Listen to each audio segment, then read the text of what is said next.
You think we need one more? You think we need one more? All right, we'll get one more.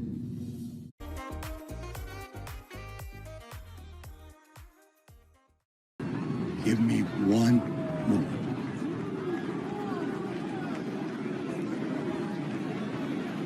Look, one more.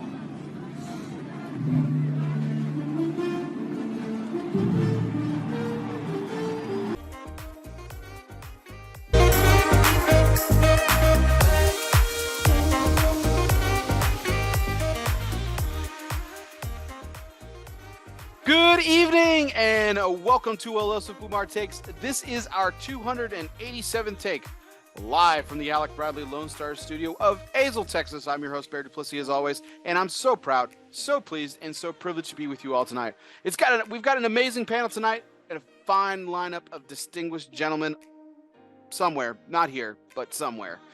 Just kidding. Before we get to great introductions of these fine, fantastic gentlemen, we do have to thank the people that make this show possible. That, of course, is our sponsors. And tonight's show is sponsored by Drew Estate. Drew Estate has done it again, following the resounding success of Drew Estate's partnership with Blackened Whiskey on Blackened Cigars M81 Maduro to the core in 2022. Drew Estate announces the new Connecticut Shade wrapped brand release and shipping of Blackened S84 Shade to Black.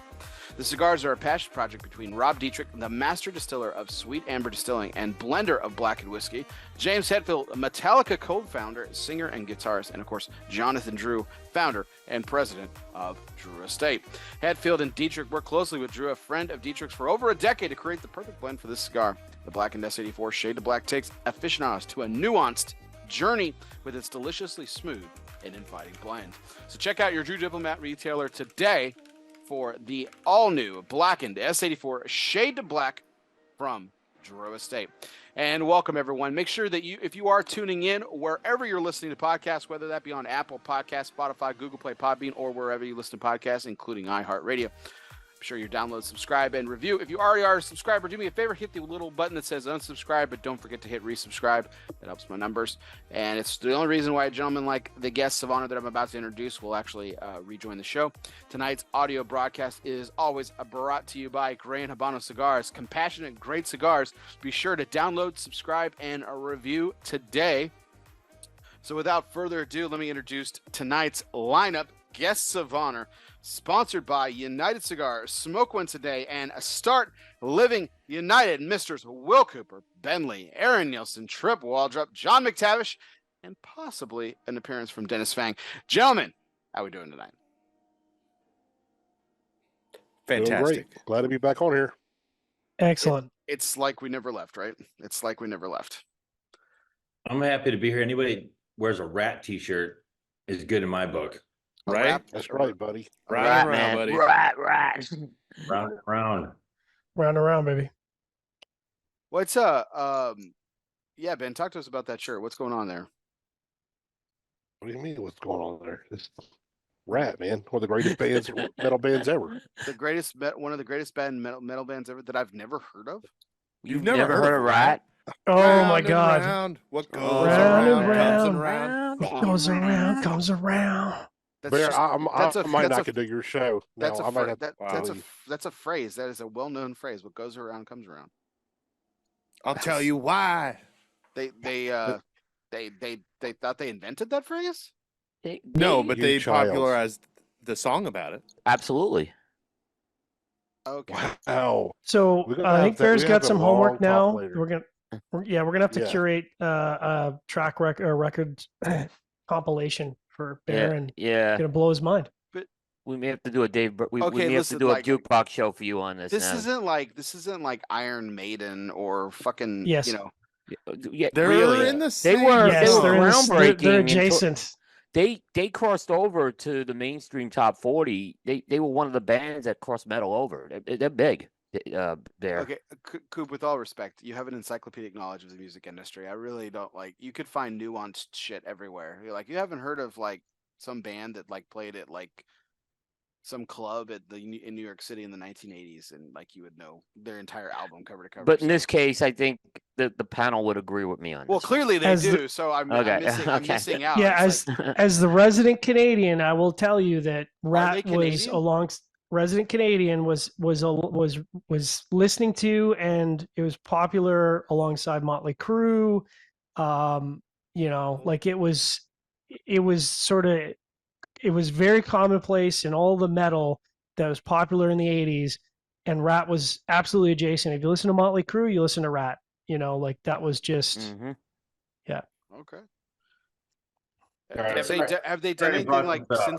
since the 80s? Like I just looked it up. Round and Round was number 12 on the Billboard when it came out, and it somehow got up to 18 in 2020. I don't know how that happened. I can't explain. There's reasons for that because of the way they calculate the Billboard thing today is a lot on streaming now. All right, I may have to tap out sometime around midnight, so I'm sorry I brought Rat up. We're 2 a.m. here. all Sorry, right, bro. yeah, all right. Well, now we know of a character flaw that apparently Bear has.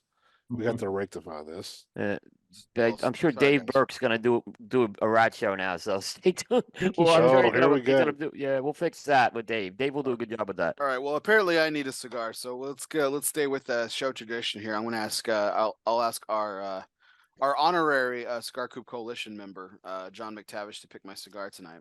Nice. John, thanks for being on. I Nice. appreciate it. So I I've appreciate being on. Thank you.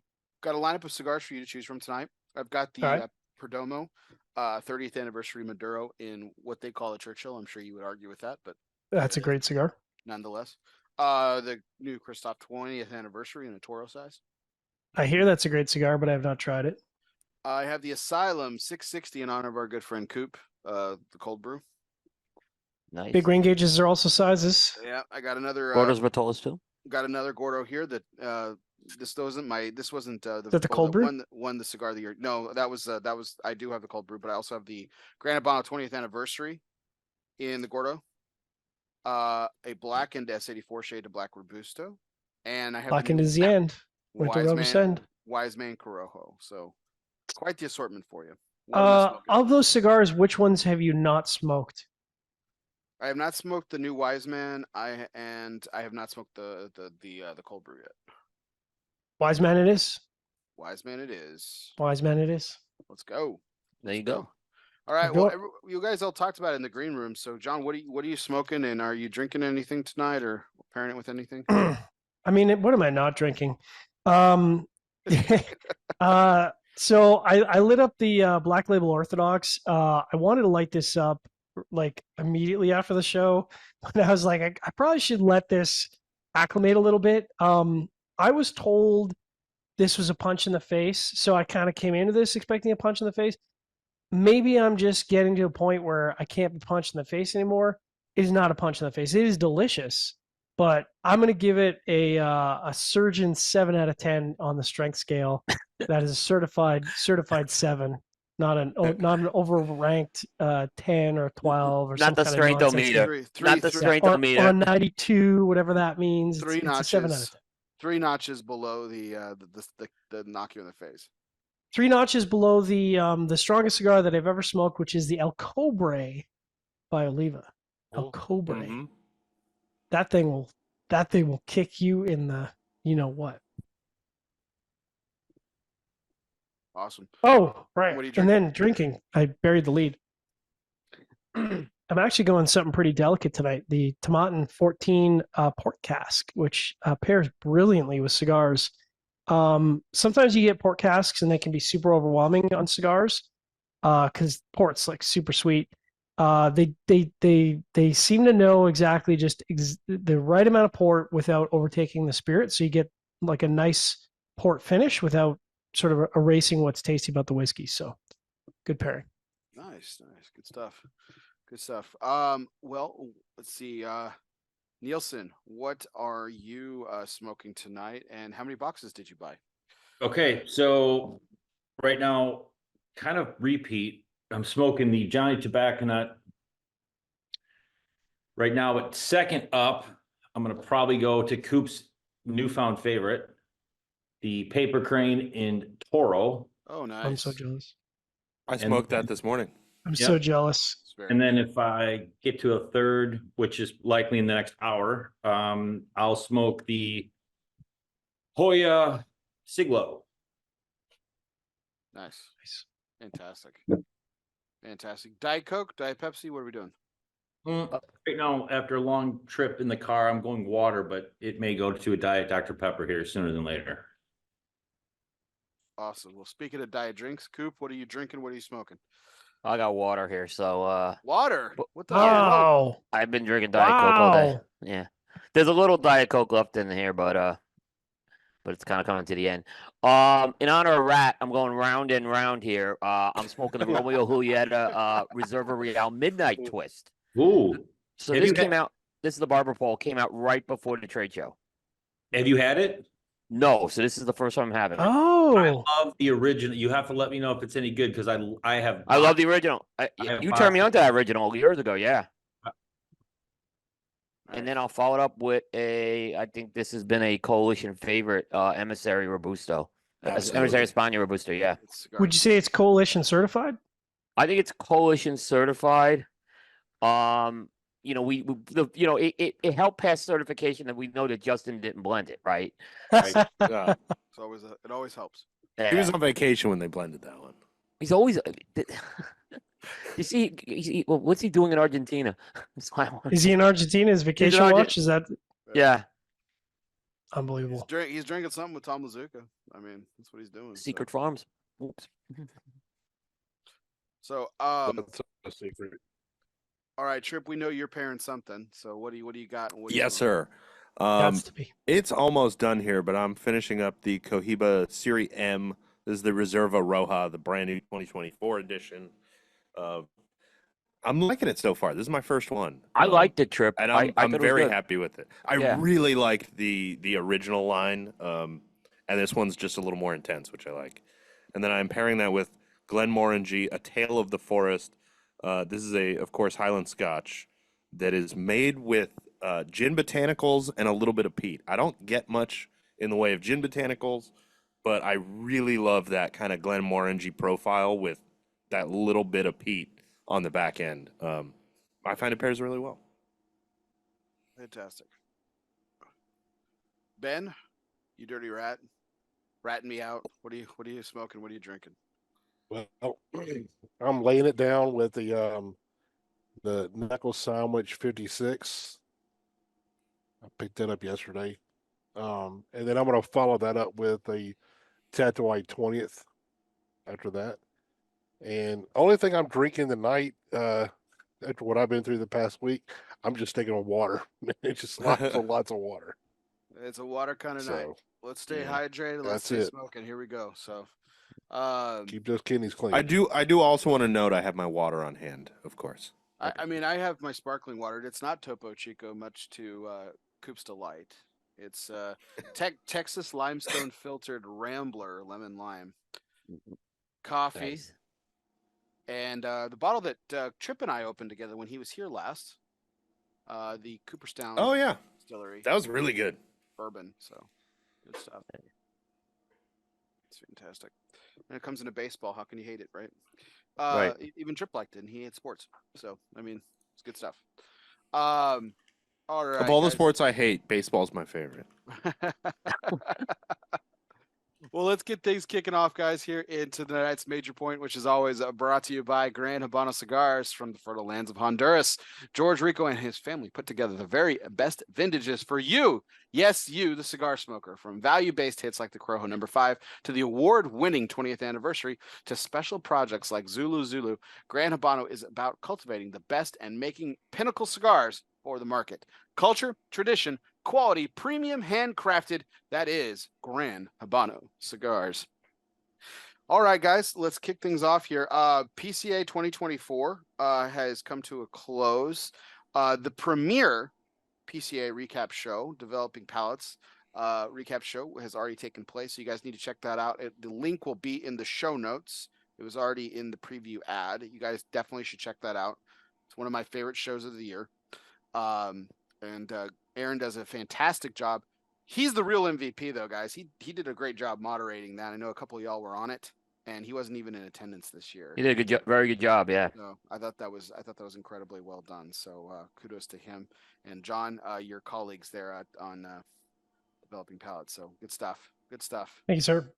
So so I wanted to get let's go ahead and just jump to one of the elephant in the room. John, I know you kind of sounded off, and Coop, you've had the opportunity to do so as well. But I think I think a lot of people are just going to be waiting for us to talk about it, so I thought we'd just go ahead and talk about it. But the one of the things that impacted us the most right off the get was denial of early access to the trade show floor, which we were promised both verbally and written in an email from the PCA to make up for the lost half day. So I know this might be beating a dead horse for a lot of folks, but I thought it would be important. I wanted to share my thoughts on it, and then I wanted to give everyone the opportunity, because not everyone was on that recap show. And John, I know you have particular opinions about it too, but I wanted to kind of share my thoughts. So first and foremost, I still consider myself a new guy to cigar media. I've been doing this with Coop since 2017. And my first trade show was in 2018. So I've done 2018, 2019, 2021, 22, 23, and now 24. And, I've heard stories. Ben's on this panel. Ben's been around for a long time. Coop's been around for a long time. John, you've been around for a long time. You've covered the trade show for numerous brands, and media outlets, of course, and done fantastic work for, all three of you for well over a decade. And I've heard horror stories. I've heard the horror stories of the battle days where you guys were the damn dirty bloggers and the way y'all were treated, and by both attendees, trade show staff, etc. And I've got to say, I've honestly have to say this. I've never experienced anything to that nature. I've gone into booths and certainly not felt welcome, but that's not on the PCA. I've gone, I've lived and died by the rules that they set, and Coop's done a really good job of guiding me through trade show coverage and stuff, so I don't do any missteps and things like that. Namely, my first trade show where I cut off Cigar Hustler from a purchase. That was kind of fun. Still one of my favorite stories. The soccer one, right? Yeah, that was Saka. No, that would be actually. They were gonna. Well, they asked if he can cut us off, and we let him because we didn't want to interfere with business. He was very nice about it. Of course. So, in all seriousness, it was. Yeah. And it was just Cigar Hustler. So yeah, and it was my first. He was very nice about it. He said, "Hey, because Mike, I think had to go get a plane or something." Is what was happening. Yeah. Yeah, that's yeah. So so all in all, I've had nothing but positive experiences being as a member of the media covering the trade show. Until this year. I don't have a problem with them miscommunicating, having a miscommunication and not allowing us in. Mistakes happen. Errors are made. Nobody's perfect. I don't even have a problem if they decided to change their mind at the last minute and say, you know what, media's not allowed in until the rest of the attendees. Even if they wanted to pull the rug out from under us and wanted to do that, and if it was done intentionally, you know what? That can be addressed at a later time, and I don't even necessarily have a problem with that too much. I wouldn't have been happy about it, but at the end of the day, that would have been an organization decision. What I do have a problem with is that I am a 40-year-old man, and I have covered this trade show for a couple of years. And while I'm not as well known as a lot of people on this panel, and while I don't have as much experience as a lot of people on this panel, I definitely deserve more respect than I got on the opening day. To go to people that I know and that I trust on the PCA staff, none of which who did what I'm about to talk about, but have one of their colleagues talk down to me, insult me right to my face, and make me feel like less than a member of the PCA, which I am, was the single most insulting moment that I've ever had as a member of the organization and is covering this trade show. And apologies have been made, corrections were made, and I'm sure it'll get addressed at a later date and everything. But that was my own initial thought. From there, I thought everything else went swimmingly. I thought the coverage was really great. I love the support that we got from manufacturers. I love that attempts were made to fix the issue, regardless or not. But that's my 2 cents. So that's my soapbox, gentlemen. That's hopefully the longest I'll be talking consecutively for the rest of the show. I want you guys' opinions. So that's why I brought everybody. So there it is. John, I'm was there any stone left unturned? I know you had a whole monologue prepared when you did the wrap up show, and I certainly don't want to steal the thunder from the amazing job that you guys did putting together that panel. But did you leave any stone unturned with this issue? I'll just add a little color for the audience who maybe aren't aware, but historically the fourth day was scrapped because it's not good for business. It's really slow day.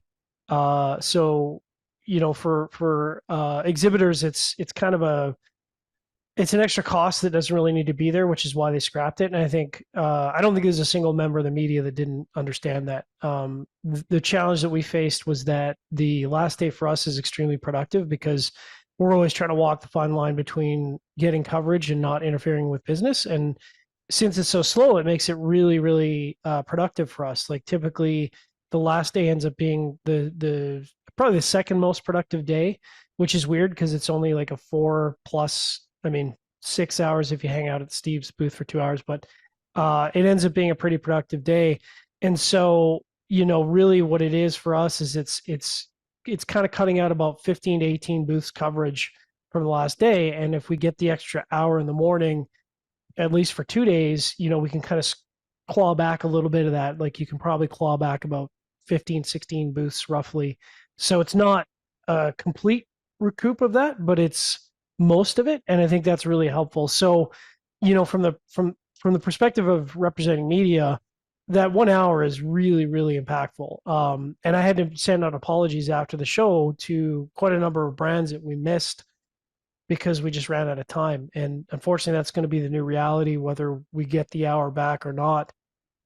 Is that a 3-day show makes it really tough to cover all the booths we want to get, and it's really an issue these days of sort of deciding who you're going to miss because there's just simply not enough time. I mean, I wish there was, but there's not.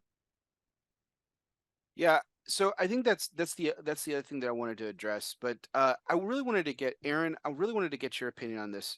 You and I are junior members in terms of covering the trade show, and I know you've just been covering the last couple of with us, which has been so fantastic to have you aboard. But I thought maybe you might have a different perspective. Maybe you don't, but like what when this happened, when this occurred, what were your thoughts?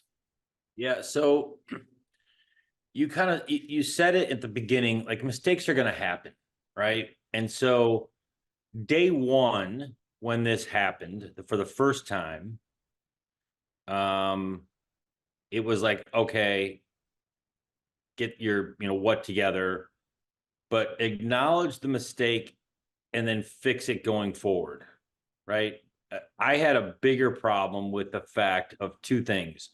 One, it really didn't get fixed, and number two, there seemed to be lack of communication of like passing the buck of like, well, so and so sent the email, but it really didn't get to me, or like no one took ownership of getting it fixed.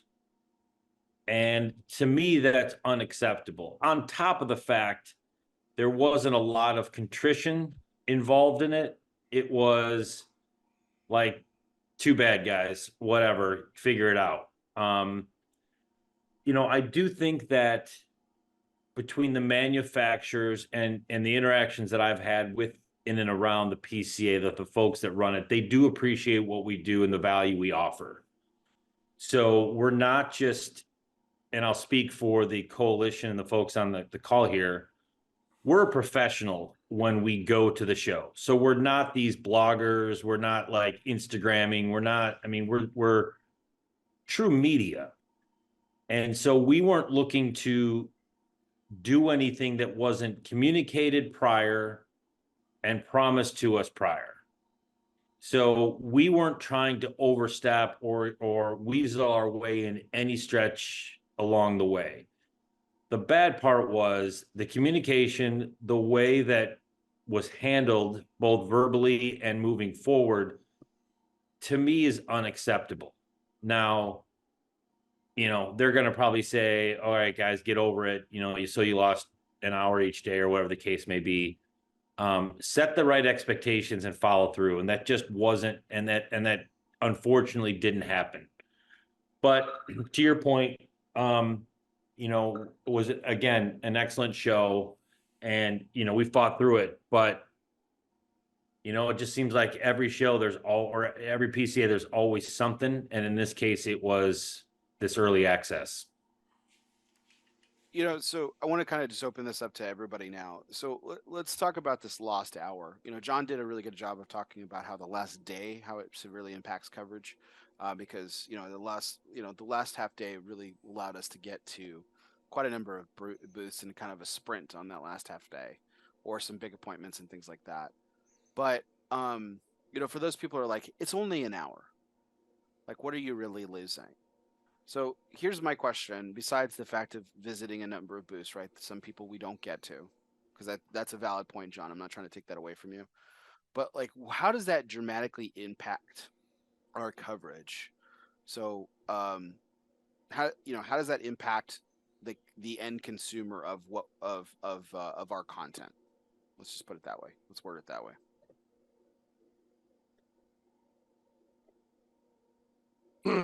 I'll take that one. So you talking about like the difference between the hour and the half a day, or us just losing? We just don't get like that us hour not in the us morning. us getting denied entry. So the loss of any time, not necessarily the last half day, but the So- loss of any time. How does that impact our audience the most? I actually value the first hour of the morning more than I do the half a day that we lost on top of that. Agreed. And Agree. the reason is because we go in for that extra hour. Most of the manufacturers love to see us turn that 1 hour because they can really take some time with us and do their interviews with us. And because they're not interrupted or being pulled away or got stuff going on, we can actually get these interviews done much quicker and go to another booth. They cover that, then move to another booth. So in that 1 hour of uninterrupted time, we can cover so much for the trade show. I would actually say that 1 hour is worth more than 2.5 hours during regular trade show time. Yep. Just because there's nobody, we're not interrupting anybody, and people aren't interrupting us. With all the stuff going on at the trade show. To me, that extra hour is super, super valuable. Like I love having that versus having, not having it and having that extra half day, which is okay because it was still slow, but you still don't get the same amount of coverage on that last half day anyway because it is slow. We can get to people, but a lot of times they're already kind of starting to, Key people are roll already the out of carpets there. up. Yeah. Right. So we'll miss people, but in the morning time, it's a really good time to catch a lot of people that we might not get to because sometimes our booths are so busy that we can't get to them. So that first hour of the day, where there's no customers in the PCA trade show yet, is perfect for both parties. It works out so well, and we had a lot of people tell us that they love doing it in the mornings before everybody showed up because they're uninterrupted and they got free time that they can really sit down with us and talk to us. So it's hugely important. It's one of the most important hours of the entire day for me, in my view. And Ben, but don't you agree kind of what I said though? Like let's pull that aside because I 100% agree with the uninterrupted. But go back to how it was handled, right? So don't you agree that, like, okay, there was a mistake made, but then it really wasn't fixed, and we brought it to everybody's attention. They didn't do anything about it. It should have been fixed in 1 minute. This Right. should have been fixed in 1 minute. Well- And instead, the person who sent the email out sat there while another person on the PCA berated Bear and I, and didn't do. The person who sent the email kept his mouth shut. We didn't have the email that morning. It was the next day when I found the email. But and then when I found that email, that person on the PCA staff sat there while we were getting berated by another PCA person for wanting exemptions and special treatment. It was crazy. This should have never happened. Yeah, I agree wanna with that. I wanted to give Josh Kaburski a little bit of credit here because to Aaron's It point, wasn't he tried Josh. to. Yeah, no, it This wasn't Josh. Yeah. But Aaron's point, someone should have taken ownership. Josh tried to, and He he did. was kind of railroaded a little Yeah. bit. Right in front New of us. hashtag for 2025. No emails. No. I think the bigger Too bad. problem is that the second day, rather than fixing the policy, they Double down. specifically changed the security briefing from "don't let anybody in before" what is it, 10 a.m. To only let media in if they have an appointment. Yeah. Yeah. Like they specifically changed it so that if we didn't have an appointment, we weren't getting in. Well, and the nature of the confirm your appointment, like, to, Yeah, I to know Bear's your problems point, with that. dude, listen, again, I'm a Canadian, but I can't imagine any American is like okay handing their phone over to a security guy saying like, go through my phone and look at my emails. Like, absolutely not. First of all, I'm not handing my phone over to anybody. But second of all, like, yeah, I've got appointments. Here's my calendar. I actually pulled up my calendar on day one. I'm like, yeah, here's my calendar. Well, show me the emails. Guy, do you know how many phone calls, text messages, Zoom meetings, and emails it takes to set up these appointments? I don't have an itinerary that I can back it up. It's on my calendar. This is my calendar. You can see it's full. You can see there's no bathroom breaks. And there's a reason there's no bathroom breaks because I'm busy and I need to get on the floor and I need to start conducting business right now. I don't get time for this conversation. We got to go. Ben, one thing I want to say what Ben said is, and Ben's been doing this longer than any of us, okay? So I think Ben was doing this already many, many years before I started doing this. And I always knew Ben's philosophy, even when he was working with other media brands. We don't interfere with business. When Ben joined our team, that was like the first thing he said, hey, I want to come to the trade show with you guys, but we're not going to interfere with business. That's been our mantra. And we've stuck with that. I think we've really honored that. And this was a great opportunity where we can really expand on that and not try to interrupt the business at all, or be in a place where maybe we preemptively interrupt some business, right? So it seemed like it was a win-win for everybody here. We were having manufacturers wanting us to come onto the floor between 9 and 10. The appointment that we had day one was one of them, a very crowded manufacturer who's very difficult to get to. That's one that you're lucky if you can find time to get in there in the half day. And he Yeah, made the appointment to get. He got there early for us too, by the way. Yeah. And I can't stress this enough. This was a major manufacturer that almost got missed in 2022 or 2023 because the trade show was so busy that it was impossible to get in their booth. And it was only by the grace of day 4 that they were able to get coverage in 2023. So it was it was kind of a coincidental lineup of disaster that happened to be the manufacturer that was being impacted by the inability to get access when we had an appointment, and it was the first appointment of the day. So yeah. Well, I don't know. I would say this, that personally, I wasn't as upset about this as the rest of y'all. And I mean, the reason is kind of sad. I fully expect something like this to happen every time I go to PCA. Literally every time. I wait for this to happen because it's almost like it's a shit show every time. I mean, I've been on the trade show floor to let in to start doing interviews, and then they kick us off the trade floor. Saying we're not supposed to be there yet. they let us in earlier, and then somebody else does it, comes in. It just, I've been there and seen this so much that it's like they can't get out of their own way. I swear, I would tell you what went through my mind that morning. The first morning was, I've always felt the PCA was doing a lot better. They letting were. us They, in, yeah. doing coverage. But when this happened that first morning, I'm like, it's the same. There's nothing's changed here. Nothing's different. It's the same old, same old. It's never going to change because it's almost like and it blows my mind because it feels like we're not wanted by PCA to be there. Now we know manufacturers want us to be there to cover them. We're basically free advertising. We're promoting their own new stuff for free. That's what we're doing. We're reporting on this.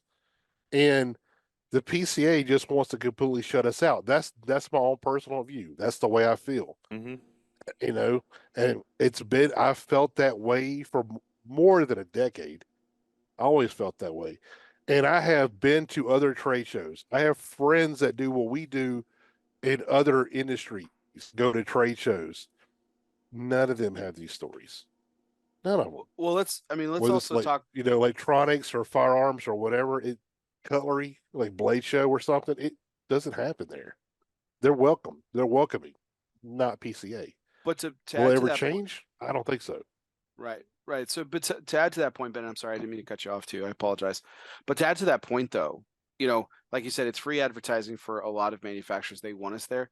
We also have an obligation, not only to this role that we've all taken, but we've also entered into contractual agreements to cover the trade show.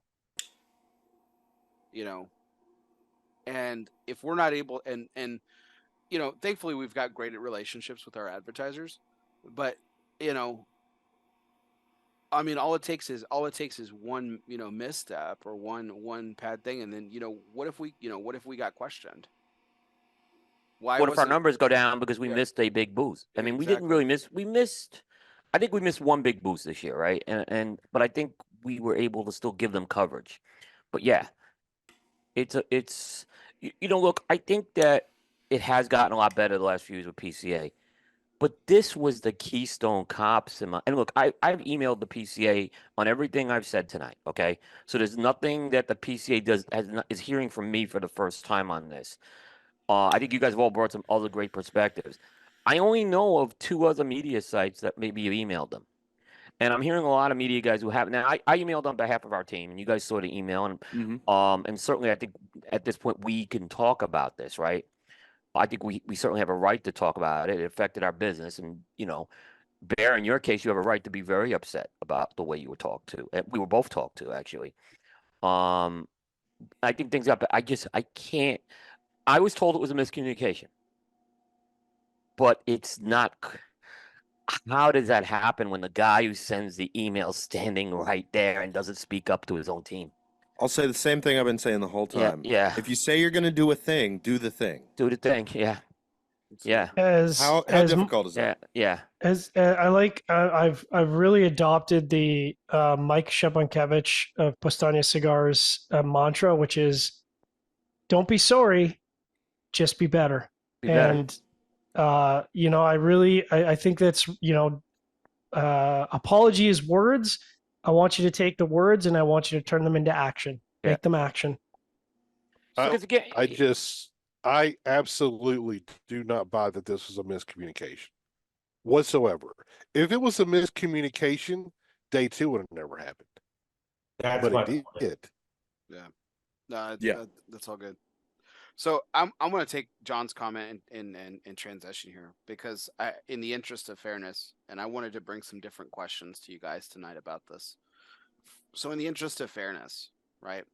So we've been pushing PCA to be better in a lot of ways. We've all said it here tonight that they've been better.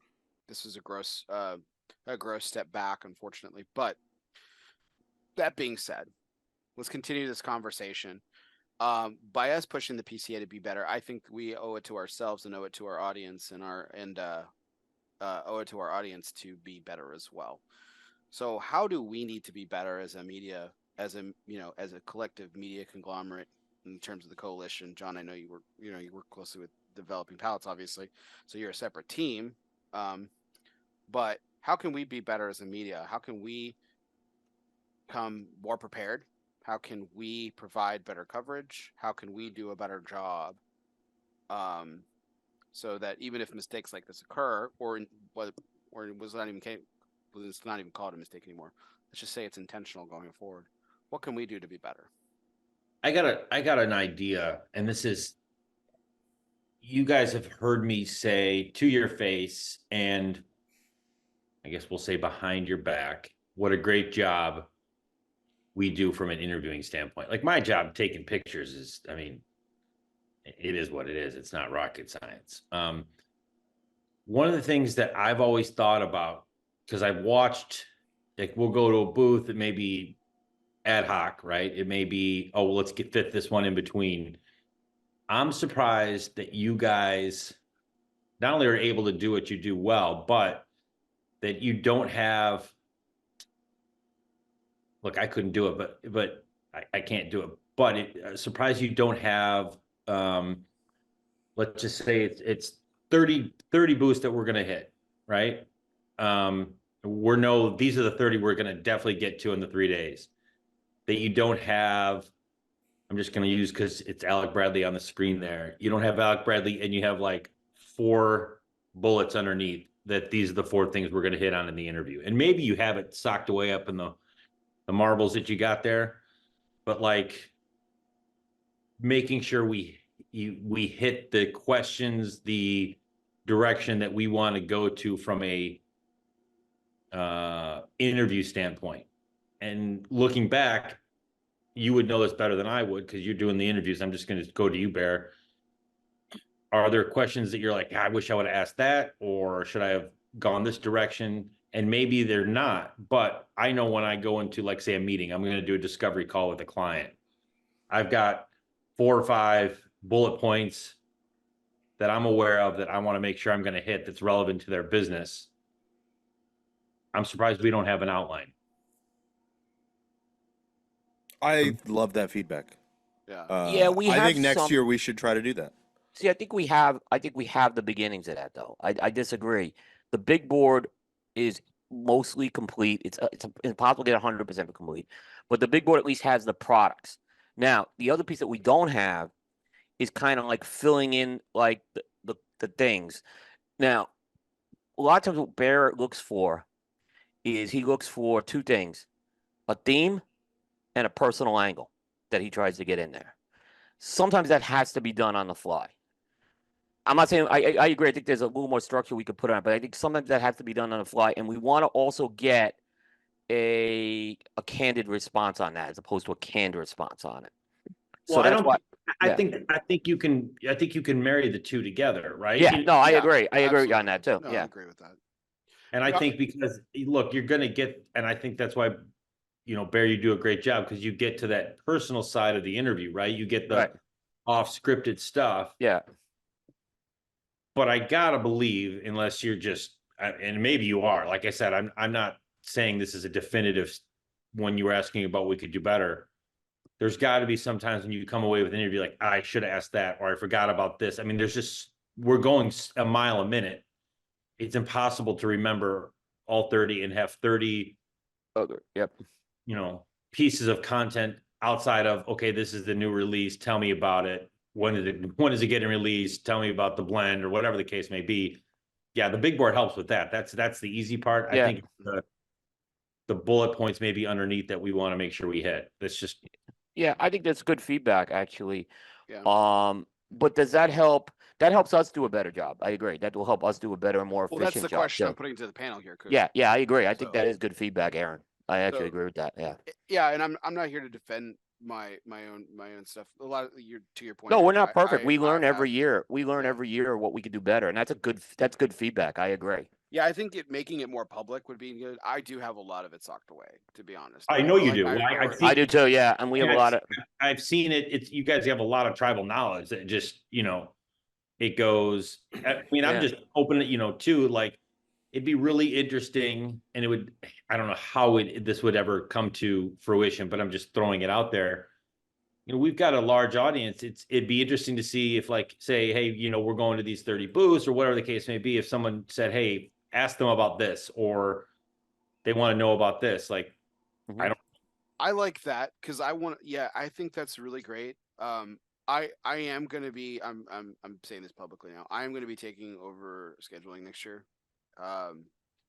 Because I think Tripp and I had a really good strategy going into the last day. Unfortunately, it took us our last day to get a groove on how to split things. And it'll be really good for Tripp and I to bounce stuff off of each other. Like, hey, make sure you ask about this. Hey, this person better than I do. Think about this. And then to also get the collective feedback in as well. John, I know you're not a formal piece of the team. And again, it was such a treat to have you along as kind of this adjacent member. I know you helped us out a lot too, as we were kind of trying to figure out this new year, this new team dynamic. And developing pallets has always been a supportive partner of us, and you're a trusted confidant on everything. I wanted to put it to you, like, how can we be better? And when I say we, I mean media in general. Like that's I'm challenging us as a media here, as a media group.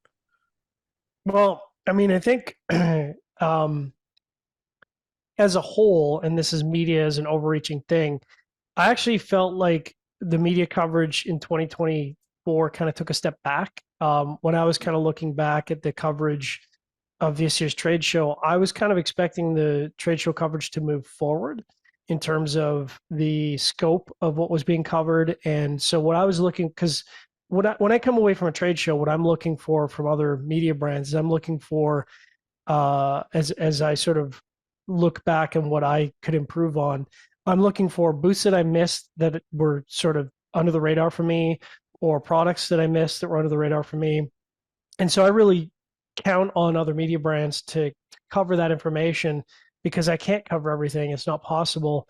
I'm looking for, like, this is this new brand and I've never heard of it, and they got great coverage. And I'm like, okay, that guy's got to make the list in 2025 in New Orleans. And I didn't really come away from that. And so, I think collectively, I was a little disappointed in the media coverage. I was expecting more this year with the enhanced ability for people to get media passes. I felt like they removed a lot of barriers. And so, I in a lot of ways, I felt like the coverage of the trade show in 2024 was a bit of a step down overall from the coverage that was delivered in 2023. So I kind of keep that in the back of my head going forward to New Orleans to say, okay, internally at Developing Pallets, that's something we need to be aware of, that, maybe we need to pull a shit hook, to borrow a term, and get away from, an Oliva, and try and find a couple of small manufacturers that aren't being covered by any other media brands, because they're too busy covering the sort of big manufacturers for the first 2 days. And so, maybe we need to flip the script a little bit and focus on smaller brands for the first day, and focus on some of the bigger brands later on in the trade show. Yes and no. I think so. Yeah. Yes.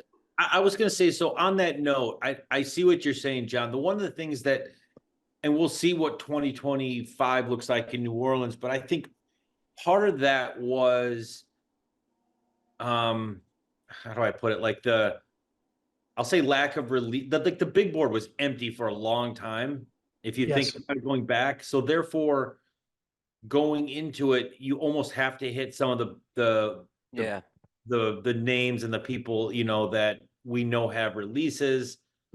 Or I think it was just a different animal this year, based on timing and based on the release list, and just the factors that went into what you're talking about. I don't disagree, because there's always those gems in there, but a lot of times people want to hear about what Oliva's doing, or what Fuente's doing, or what, regardless. So I think you go with both ways. I think this year was maybe an anomaly a little. I think that sort of goes back to the missing fourth day, because that is typically the day in my experience, is when you go hit those booths with the people you've never heard of, that you don't know, that you walk in and you say, hi, I'm so-and-so from so-and-so. I'd love to talk about your brand a little bit.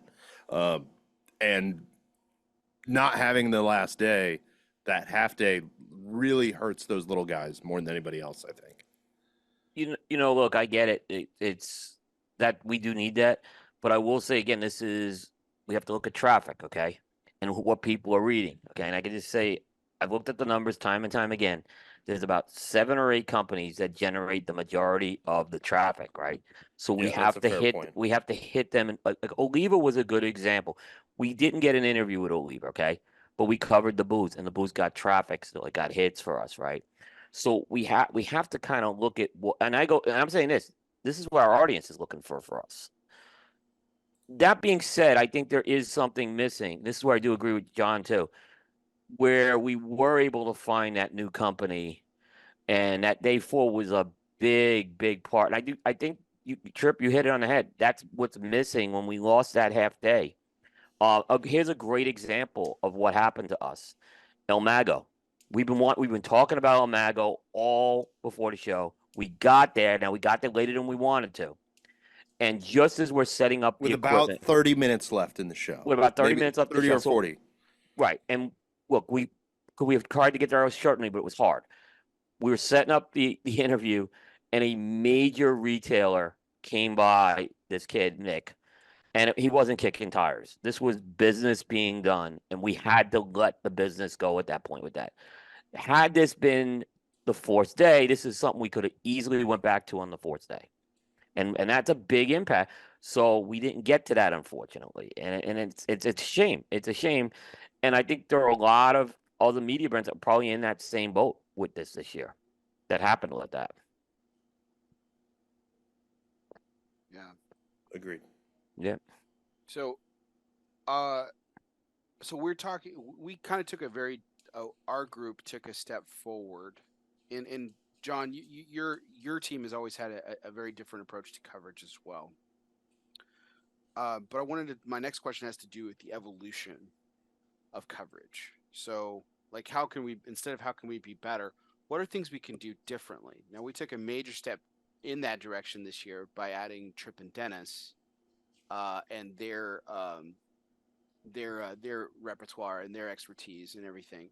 So I think that was a great step forward personally for Really us. good. Really, really added a whole other dimension. Thank you, guys. Yeah, no, seriously, it did. And it was learning. It was, we were learning as we were working as a team what our strengths and things are. And it's gonna be a lot easier next year, I can tell you that. In fact, it got a lot easier by day 2, is what I thought. Not that it was. We had to just figure out how we were going to approach this. And, one example is that you guys had the one for the road questions and things like that were just little things that you guys added. There's a ton of B-roll stuff we have shot that you shot this year. Things that Oh, we the haven't B-roll is done. going to be good. Yeah, B-roll. I mean, we haven't even gotten to some of that stuff yet. So, I mean, there's things that we were able to do this year that bringing Tripp and Denis in just added this other dimension, this other layer. Plus, we were able to cover more ground on top of that. So, Okay, so so to that point, what are some different ways that we can evolve? Like maybe not necessarily our brand, but media and in general. How can media evolve? well, I think the problem is that and you know how I've taken this approach on reels. I'm not a fan of them, but I also think we need to do some of them, right? And I've said we probably need to do more of them, and some of the other media brands need to do less of them. And I think there's this happy equilibrium where it's a combination of reels, which I called commercials, which is essentially what they are, Yeah. and journalistic pieces, which are interviews. Look, Eric's a great friend of mine at Dojo, right? And I'll say this, his reels capture the vibe of the show great. I mean, it does capture the vibe of the show. But I do miss, he did some very good journalistic interviews, his team, over the years. And I kind of miss that piece that kind of have gone away. That's why I'd like to see kind of the happy medium. I think on the other hand, we probably need to do more of that. So, and embrace different platforms. And you guys were, as much as I hated reels and stories, you guys actually made a lot of good points on that. Like, yeah, we need to do more and more of this year. And I think we had some challenges this year too. And I think we're going to get there, which is good. But so I think that's part of the evolution. Embrace the past, embrace the future, with it. Indeed. Yeah. I'm glad to hear you say that, Coop, because I was actually gonna pick on you. I'll never do a with that. story. I hate stories, but reels I can see. Yeah. Okay, so let's talk about that. Yeah. Like, okay, I think stories have a place in in terms of when we're talking about stories that shows on social media. I think they have a Uh-huh. place in journalistic coverage. Coop does not. Because they go Does it- away. It's a does waste it- of my time if it goes away. Why Okay, would I spend time on it? Yeah. Okay. Yeah. Let someone else talk here, Coop. Okay. I'm Okay. in favor. You're not in favor. Right. So, is anyone else on who else is on Coop's side on this? And then is anyone else on my side? Is this the rat discussion all over again? Because then this will be fun. No, I'm on I've Coop's been- side. If I've you're been- posting a story, also make it a reel that stays. Yeah. If you're gonna Well, do both, then yes, I agree. Okay, listen. I've been talking about this for 3 years now. So this stuff along with Instagram is something I've been trying to get us to do, right? Every day at the trade show. Because it's something that a lot of so like in the much bigger trade shows like Blade Show or SHOT Show, right? You'll have a lot of the media people that are there and they're constantly posting out stuff on Instagram, X, or or whatever, and they're using reels and stories too, but not so much for that. But like they're saying, kind of what I was trying to do myself was take pictures of some of the new stuff. Hey, we're at such and such booth, and here's what the new blah blah looks like. Post it, boom, get it out there. It's almost like a live stream. You can see what we're doing and what's going on. It's not meant to be some elaborate thing that's supposed to stay out there forever. It's a snapshot in time of what we're doing today live at this show, right? The stuff that was be around forever are the videos and write-ups we do when we get back, right? And they'll use hashtags like hashtag shot show 24 or blade show 24 or whatever, then that way you could just follow that hashtag and you see all these updates. But oh, that's cool, it's coming out. No, this is neat, whatever. You can see that kind of real time. You almost make the consumer feel like they're actually there with you. They're interacting with you. That's what it's meant for. It's not meant to be any kind of major coverage. It's not for that. That's not the intention. The intention is to just give a little brief glimpse into what we're doing that day, what we're seeing, what's exciting us, at that moment, instead of waiting till we get back and start editing videos, start posting it and all that. Because consumers now, people in social media want it now. They don't want it weeks from now.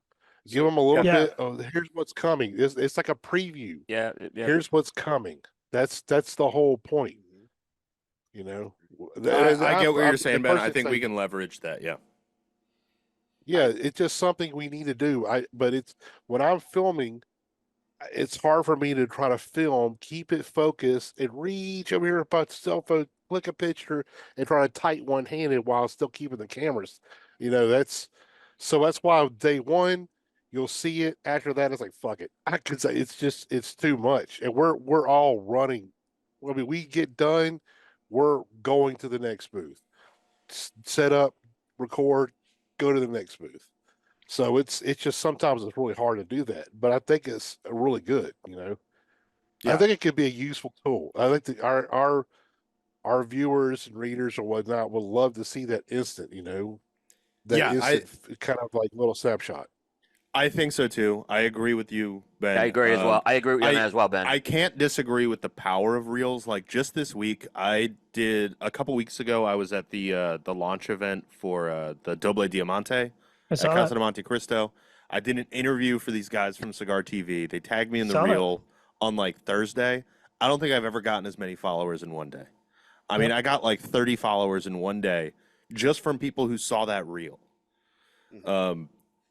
And I saw, and then Denis did a reel, just a goofy, like a meme kind of reel for our cigar Let's Get Pairing page, and we saw a ton of views from that as well. Like I think I don't know, it's a brand new account, but like 8 or 10 new followers just based on that one reel going up. So the traffic on Reels is real, for lack of a better term. Yo, Hell, Yeah. Well, I mean, if you think about it, I mean, look at all the social media platforms out there. What's the biggest one right now? It's TikTok. TikTok. What is TikTok? It's nothing but freaking reels. All that shit. Man, my son, it's unbelievable how long he spends on TikTok watching the weirdest shit ever. Yep. But you see these views on some of these TikToks. These, and reels is Instagram version. It's just what people are wanting now.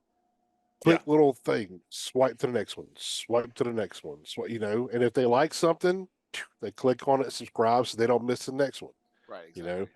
It's important. I'm telling you, it's 100%. that's what it is now. Yeah, and I see it as it's not replacing coverage, it's supplementing coverage. So it's in the same way that a written article supplements a video and the video supplements the written article. This is just, as Ben said, this is real time, as if somebody's in the show with you. They only need to be literally 15 or 20 seconds. Hey, it's Ben Lee here. Who? Ben Lee here at the PCA 2024. I'm here at I'm who? I'm here at the Espinosa booth. I don't know who you are. This is the new Las Provincias. Check a look at the packaging. We're going to bring you more coverage. Boom, that's it. That's all. I think that the challenge at this point is just working it into our workflow, right? Getting a thing where we can maintain the level of work that we've been doing with also adding that in. That's going to be the hard part.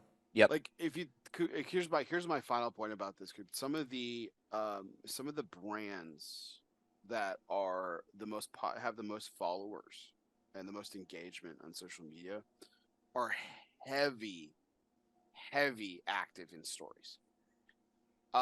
Look at Epic Cigars account sometime, Coop. You know how small that brand is. Mm-hmm. Check out how many followers they have.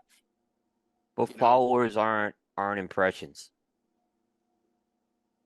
That's my issue. Followers aren't impressions. A percentage of them are, not 100%. Okay, yeah, but that so there's a difference. I understand everything with the reels, the stories thing. I have to.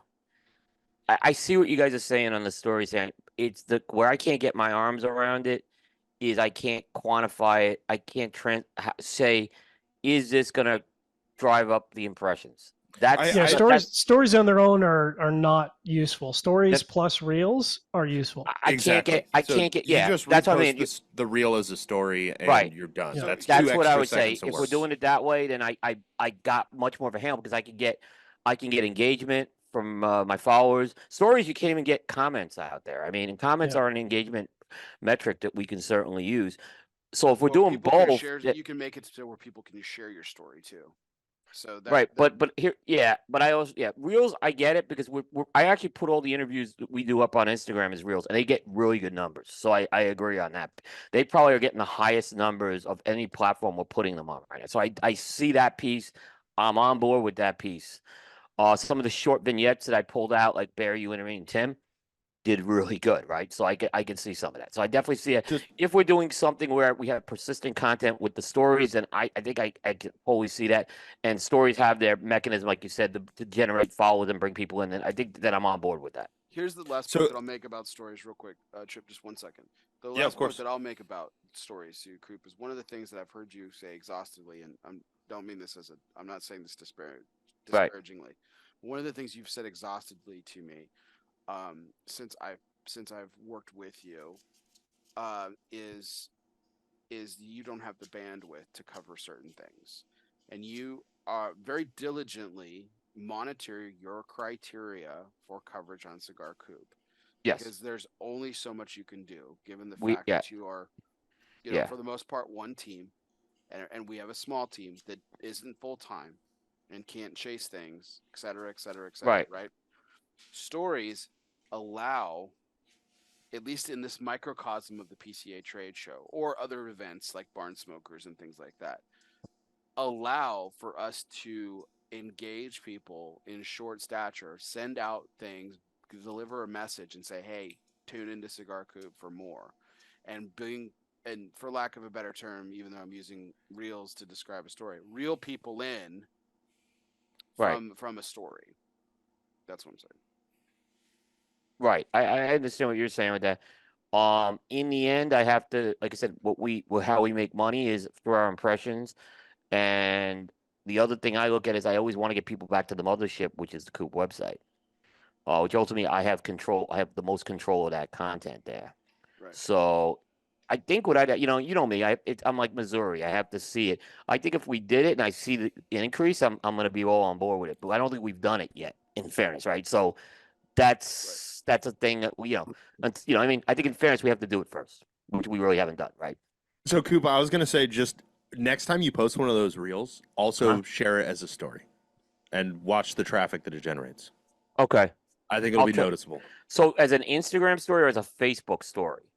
Instagram. It's already on Instagram, so it's easy. Okay, so create the story along with that. Yeah.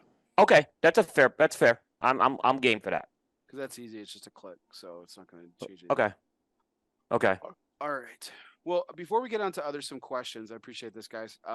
Tackling some of the big. This is like some inside baseball of Cigar Coop here. I love this. I know. Good. When did this turn into a team meeting instead of Bears show? I like this. This is all good. This is great. I'm all on board with it. So let's go into one of our fun segments. This is still Bear Show. So all right, Okay. one of our fun segments here, of course, which is brought to you by United Cigars, featuring La Giana Havana, distributors of Jose Dominguez, Bandolero Garofalo, the Firecracker, and the highly acclaimed Atabey, Byron, and now Alfonso lines from Selected Tobacco. Smoke one today and start living united. Well, gentlemen, you guys know the score of this game. It's multiple choice, presidential trivia, and so we have an amazing team and collection of folks here today. I thought it would be interesting to bring in a team question. So, team of rivals which was the common term referred to for Lincoln's cabinet. That's Abraham Lincoln. For those of you keeping score at home, this is presidential trivia. So, Abraham Lincoln's cabinet was constantly referred to as team of rivals because he actually brought on people that were very much his rivals, people from all different sides of political parties, belief systems, etc. Right? So that is the question for tonight. Which three of Lincoln's team of rivals were members of the opposition party? So remember, Lincoln was a Democrat or Republican, right? Rather. So which of these three were all three Democrats that he brought onto his cabinet? So your choices are A, Edward Bates, Salmon P. Chase, and William Seward. B, Montgomery Blair, Gideon Wells, and Edwin Stanton, Secretary of War. Or C, Edwin Stanton, William Seward, and Salmon P. Chase. And if anyone needs help on what their titles were or anything like that, I'm willing to give any hints out. I'm going to go B, entirely based on their family name because they sound like Southern family names to me, and that's entirely what I'm basing my criteria off of. I'm kind of agreeing with you, John, on that. All right. I was going to say C because C is for Charlie. C is for Charlie. That's the only criteria I have. I don't even have a guess. Ben? I Aaron? honestly don't know this one at all. I don't think it was Bates. And he kind of threw me with I'll go B. It is B. So good job, guys. Yeah, good job. So there you go, John. So good job. Secretary of War Edwin Stanton was actually a Democrat. Believe it or not, guys. That's wild. So imagine having the opposition party as your Secretary of War. Well, that's even double that would down not happen here, these days. Double down here, John. The Secretary of the Navy was Gideon Wells, and he was also a Democrat. That's unheard of 100 years later. And I mean, that's, good on him because, diverse set of opinions, a diverse set of experiences. Yeah. And Montgomery Blair was his postmaster general. He was also a Democrat. Ironically, he fired him.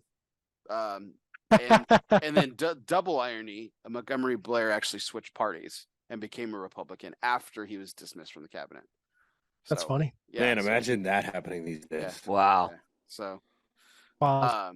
yeah, crazy stuff. Yeah, William Seward was actually his greatest in-party rival. A lot of people, attribute like Douglas, the great Douglas Lincoln debates and everything. But William Seward was actually one of his greatest rivals. And Salmon P. Chase desperately had an inferiority complex. Wanted to be Lincoln as well. He was also a huge rival as well.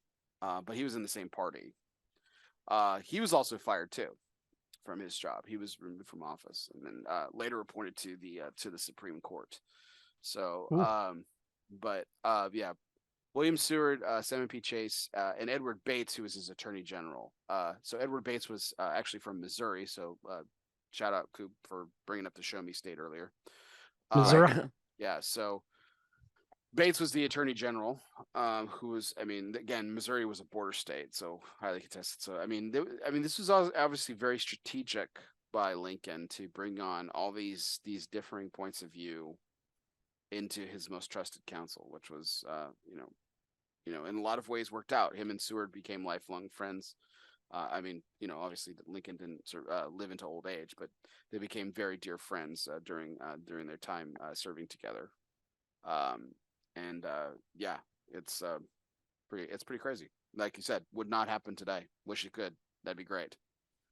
So, Wouldn't it? Wouldn't it be nice? Wouldn't it To be be nice? fair, So To be fair, that Canadian County.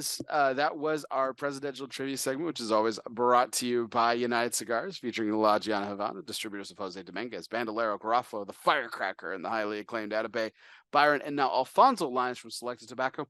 Smoke one today and start living united. So to go back to this, gentlemen, to go back to the PCA trade show. So I had a few more questions for us. There was something else that was very glaringly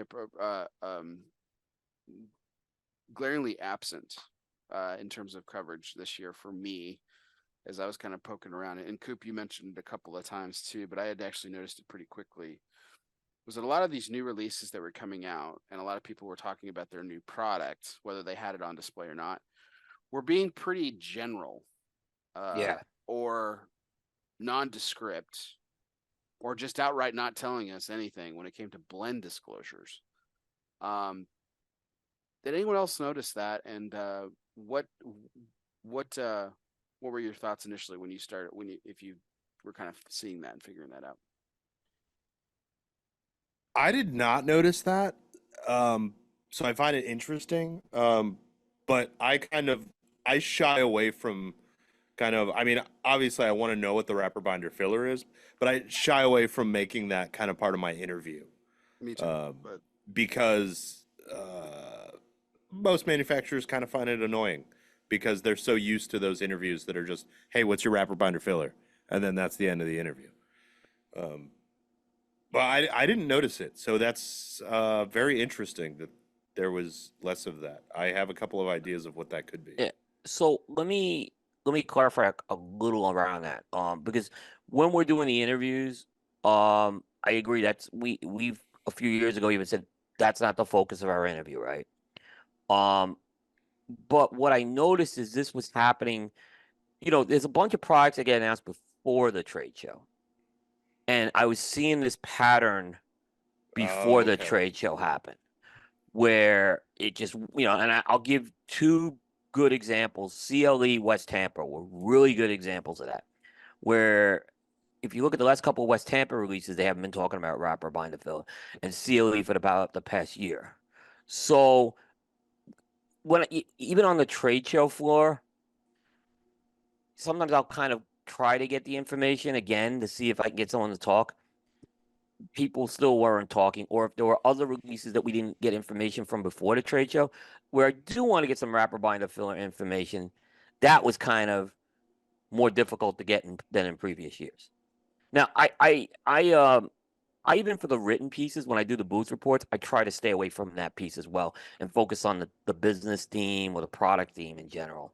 But it definitely seemed this year, more so than in the previous 13 shows I covered, it was more difficult to get that information this year. I'm gonna All kind right. of. I have a tinfoil hat theory that I'll throw out in a little Let's bit. go. Let's go.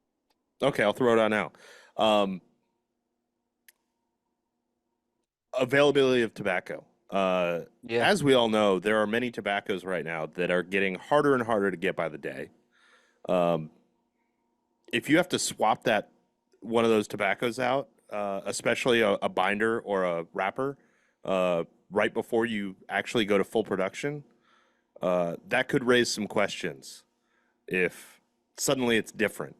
If you don't say what it is, it makes it a little smoother to release that, or foreseeing potential issues with wrapper availability or tobacco availability, really.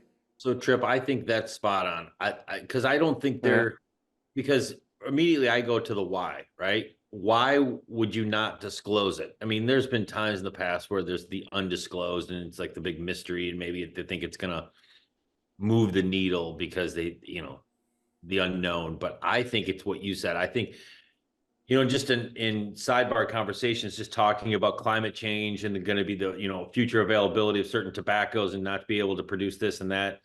I think it allows them to not be, we'll call pigeonholed or put into a box of saying, well, wait a minute, this used to be Ecuadorian Sumatra. Well, no longer, because we can't get the tobacco, so we're switching it out, which clearly is going to impact the cigar itself, but they don't have to go back and either reprint or backtrack on what they've put out. So that was going to be my theory too, but just tinfoiled, I guess, like you said. Yeah, exactly. I have no basis for that. But it's that like either blends haven't been finalized or that the blend that has been finalized has the potential to change in the not so distant future. Well, except that when we talked to a lot of manufacturers, they said that their stuff was shipping that week or within a month. Almost all of them, yeah. So their blends were finalized. So it's So let probably me ask wasn't you, that. so then go back to my question, the why. Then why wouldn't you disclose it? I have no, honestly, what Tripp said, so they could change later. I mean, think about it. What would be another reason? Why? I got one. And it's not like we haven't seen that before happen. I'm not sure in 2024, and I know there's been a lot of conversation around educating consumers on tobacco. I'm not sure the average consumer cares that much, honestly. Agreed. 100%. Yeah, and I think if I put my exhibitor hat on, if I put my manufacturer hat on, I don't necessarily want to spend the bulk of the interview talking about wrapper binder filler, because that doesn't get my messaging across. And I think the messaging I want to get across is, first of all, what this product is, and you can talk about, like, without talking about tobaccos, you can talk about where it comes from. Is it Ecuadorian? Is it Dominican? Is it Nicaraguan? Is it Costa Rican? Whatever. What was the story behind it? Like, why did we make this cigar? Where do we feel it fits into our portfolio? And tell me some of the intangibles. Is it a full-bodied cigar? Is it a medium-bodied cigar? Is it a light-bodied cigar? What's the price point? What's the availability? How much of the cigars are being produced? And these, I think, are the things that move the needle for a lot of consumers. I don't know if that's necessarily the case. I think it is. I will say it is critically important that the information about what the tobaccos are is released. I just don't know if that's necessarily an important part of the conversation in terms of, like Coop was saying, this coalition is intentionally moved away from that conversation because it's kind of a boring conversation. We can have that conversation 70 times and it doesn't really tell you the story. We want to hear the story behind, this is out of our new factory that we just opened up a couple months ago. Yep. That's interesting to the consumer. So I can tell you from my circle of friends, outside of obviously present company excluding, the only question that anybody will ask me about a cigar is the strength. They don't give a shit about the blend. I haven't had a friend ask me what's the binder. I mean, not even close. They want to just know, you like it? Yeah. Yep. Well, how strong is it? That's medium. Okay. All right. Yeah. All right. And that's literally all they care about. They don't They want to know if it's a decent cigar and how strong it is. Outside of that, they don't give a shit about anything else about that cigar. Yeah, they probably don't know where San Andreas is, right? Like if you tell them it's San Andreas, they're like, I don't. What is I that? mean, I didn't know until a month ago. Yeah. Or they That's want. that, I was. that newfangled Mexican tobacco, right? Yeah. I've never heard of it. Which Eh, you just discovered. There's two other things I'll add to what Aaron said. I agree with that. They want to know two other things: the price Yep. and where you can get it. Yep. Yeah. Now that's constantly the things on Coop. If like, and it's like it's amazing because there's one company that sends out a press release and never puts the price in there, right? And I constantly have to ask them, and they never give it to me, right? And it's a larger company, is what I'll say.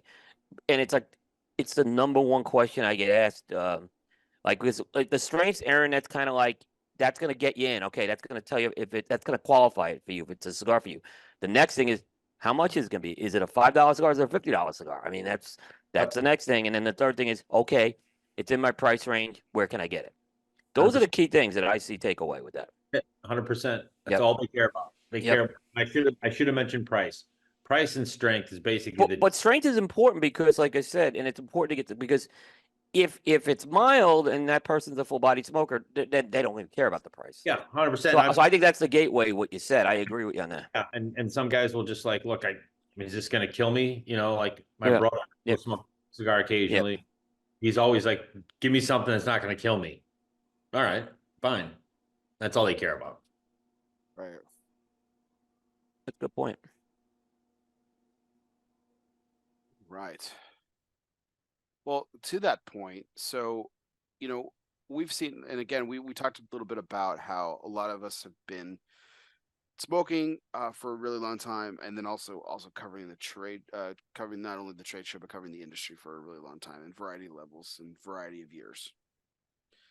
But what I've noticed since I've started smoking when I, turned 18, back when it was legal to smoke when you were 18. I've noticed that over the years, there have been very decisive trends. Sometimes these trends last a few years. Sometimes these trends last a year. One of the, the biggest trends that I still see that's, started a few years ago is what I'm smoking now, which is the Gordo, to Coop's ever-loving delight, right? Lanceros are a trend. Nicaraguan tobacco is a trend. I mean, there was a time, believe it or not, where guys were, Nicaraguan cigars were not a thing. Yeah. Too strong, not very popular, which is just, wow. You think about how far the industry's come in that area specifically. So I took home two pretty big trends this year. But one of them that has to be talked about is this is kind of the year of the Sumatra. It seemed like everyone had a Sumatra release of some kind. So I'll put the question to the panel: why is Sumatra the latest craze? Why I are we would seeing so much of it? assume money, price point, and Yeah. availability of the tobacco. Yep. Yeah. That's what drove San Andreas a few years ago when the broadleaf went into shortage. Yeah, I mean, I would 100% agree with that. You're talking about trends that stuck is the not my father's Connecticut, right? So the Connecticut's still are the kind of amped up Connecticut's are super popular with my friends. I mean, super like, I mean, that goes along with like the Nicaraguan trend that I think is here for forever. It's been around for about 5 years now. The Connecticut Renaissance has been going on for about 5 years. So It's, I think longer. I can remember like 2011 was a big Connecticut year. Yep. Kind of goes in cycles. Yeah. 11 and 12. 11 and 12 were big Connecticut year. I think that's when we really started to see the shift from, quote unquote, your grandfather's Connecticut to Yeah, people that was trying kind to of the push time of that. Yeah. Yeah. Sorry, go ahead. Go ahead, John. No, that's it. That's all I had. So let's put our personal opinions into this, because I think we all have an opinion. We've all smoked enough to where we know Right. we have certain tobaccos that we like and don't like. Some cigars may become the exception to that. Coop's not a Brazilian guy, but he loved the Christoph guardrail, for example. You know, I love the Azuleo by Espinosa too. I love the Espinosa Brazilians. Yeah. Yeah. So To that point, is Sumatra? First of all, how do you feel about the Sumatran craze trend, personally? And do you think it's a trend that has staying power, like Aaron mentioning the Renaissance, the Connecticut Renaissance, San Andreas, Gordo's? Does it have that level of staying power? So, Tripp, I'll start with you.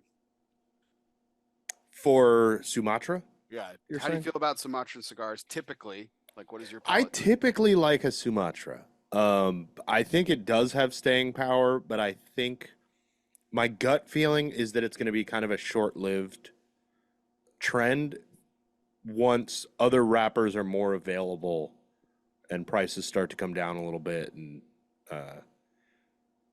there's more opportunity to use other wrappers. I think it really is, like Ben said, kind of it's an easy choice now because of the price and availability of it, when a lot of the other wrappers are only getting more expensive every day and harder to get your hands on. What, they don't have to be necessarily released at this trade show. What are some of your putting you on the spot a little bit here? But what are some of your favorite Sumatra cigars? The Tatuaje Especial. Yeah. That's Sumatra, right? Mhm. I really liked the Volstead last year. I can't think of any others off the top of my head. I'm probably maybe jumping a question coming up, but that new EP that I haven't smoked that one yet. I've heard good things. the Go ahead. Sumatra was fantastic. Yeah. I think to answer, here's where I'm going to go, and this could be wrong. I don't know, but I'm always, no matter what wrapper it is, outside of, I'm going to lump Maduro in as far as this darkness goes. Anytime you have a dark wrapper, I don't know how much staying power it has. And I say that Interesting. because if you look at the general public of people, when they go, they're going to go brand number one. So take the Fuente darkness, quote unquote darker wrapper. By and large, the person that's going to go pick a cigar from the golf course cigar, or hey, I'm having some buddies over, I'm gonna grab some cigars for people. Immediately, everybody just assumes dark wrapper, strength, gonna kill me. I can't smoke this. Give me something else. And so I think any dark wrapper has less of a chance to stay around staying power than a Connecticut or a lighter shade wrapper. Interesting. Go ahead, Coop. Yeah, I think Aaron makes another really good point. You know, I think it's all going to come down to how the wrapper is being used. Okay, and the question I have with all these Sumatra releases, what's going to be the Sumatra wrapper that's going to be a cigar that's still going to be made 5 years from now, right? For example, Melanio. Melanio has been one that's had a lot of staying power right now. Mm-hmm. So, I look at that. That's one. The Capa Specials that Tripp mentioned, very much staples. Pete kind of uses them in combinations of things. But, if it's Sumatra in a limited release, so my question is, was there a core line Sumatra release this year that really caught the attention? The one that seems to catch the attention was the EP Corolla one. Good price point, core line. They're going to build on top of that. So that's one that, like I said, wasn't necessarily my favorite cigar at the show, but I see it being a big hit with that because he knows how to blend with that. Espinosa, came out with their Sumatra, and let's see how it's going to kind of work into their core line over the next couple of years. I think that's how I'm going to look to see what the success of this. And it was a big year for Sumatra. I don't think we can argue. I don't think anyone would disagree. It wasn't a lot of Sumatras. What's your gut telling you, Coop? Is this a trend that has staying power? Is this a trend that's going to be, like the good ones? No, the cream will rise to the top, but I everything don't else think. will fizzle. Yeah, I think it will be a small percentage of these that rise to the top. Okay. And then the market will dictate. There'll be another wrapper that will kind of come into the forefront. And I'm seeing like San Andreas is going to make another comeback because of everything happening in Ecuador right now. That if I'm the Turn family right now, I'm looking at them having a lot of business. I think you can see more Dominican wrappers now because, again, what's happening in Ecuador, they're going to be looking for things of that. More Nicaraguan wrappers, but so I don't think it's going to be a trend. But I think very little of these cigars will have staying power, which is true for any wrapper in the way our market is these days. But I'll go back to again, and I agree 100% everything you said. I don't think anybody from an average cigar smoker identifies what a Sumatran wrapper is versus a Honduran versus an Ecuadorian. They'll go by color. And then somebody will tell them it's a good cigar. They couldn't tell you if it's a Sumatra wrapper. They can't, right. Broadleaf or whatever. So I think the only way that it has staying power is, I think there's going to be a few select brands that have used it as their core, like you talked about, that will stay around, and therefore that Sumatra wrapper has staying power. But I think as far as a trend of like all of a sudden everybody's gravitating to Sumatra, I don't think so. You know, a few years ago, I thought the best company that did a good example of selling wrapper like to the public was CAO. When they came out with that World Series, Brasilia, and like Italia, this has Italian tobacco, American tobacco. There was a Costa Rica that Jeff had it as an exclusive at Corona. They did a really good job with that. This year, there was one cigar that I think the company did a very good job at selling everyone on the tobacco because it was they had a story, and the story was part of the message, and that was the Emisaria España with that Spanish tobacco. Right. And they did a great job in every interview I saw of emphasizing Spanish tobacco. Now that's something, Aaron, I think that can resonate in someone's mind. Okay, you know, 100%. I'm not smoking a lot of cigars with Spanish tobacco. Let me pick one of these up and see if it kind of clicks for me. It's got to be that type. I think it's got to be something unique with that. And you heard me say most of the time these exotic tobaccos fail me more than succeed. This was one that absolutely succeeded me. So I can tell you, just to piggyback off of that, your CAO, that the Amazon Basin. Oh yeah, that's another one. Right. The marketing of it was a good. I liked it. It's a good cigar. People are like, oh, like let me try this. It's a it's a unique cigar, a different facet. They did a really good job on that cigar. Yeah. So it's got to be something like, you know, when I see another like Ecuadorian Sumatras or Habano, absolutely, I don't think Habano moves the needle. Anyone hears Habano. No, it's got an Habano Rosado wrapper. I got to get that. That's not. There's got to be something more with that. I agree 100. And I think Sumatra's in that same category. I think it's the one wrapper that may move the needle a little these days is Cameroon. Still, I think Cameroon still got a little bit of an exotic feel. Mexico was moving it years ago when they finally started talking about Mexican wrapper. But now everyone talks Mexican wrapper, so I don't think it moves the needle much anymore.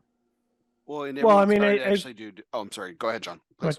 I was just going to say quickly, you know, for me, it's going to come down to, did you blend the cigar with the intention of using Sumatra wrapper, or did you blend the cigar because Sumatra wrapper was what was available and it was cost effective?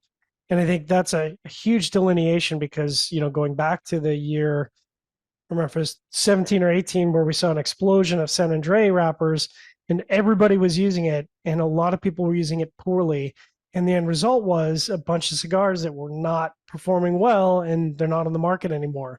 And so, you know, for me, it's going to come down to, if you blended the cigar from the start with the intention of using Sumatra wrapper, it's probably going to be a good cigar. But if you just slapped a blend together, or you had an existing blend and you just decided to use Sumatra wrapper because it was available, that might not be a good pathway to success. Yep. I cannot agree with that enough. Yep. Coop and I have had this discussion. We talked about it in length several times about Sumatra. For me, Sumatra is love or hate. Mm-hmm. Either I love the cigar with the Sumatra wrapper or I hate it. There is no in between, right? Because to me, Sumatra has like that earthiness with some weird white pepper kind of notes to it. And that's not appealing, really.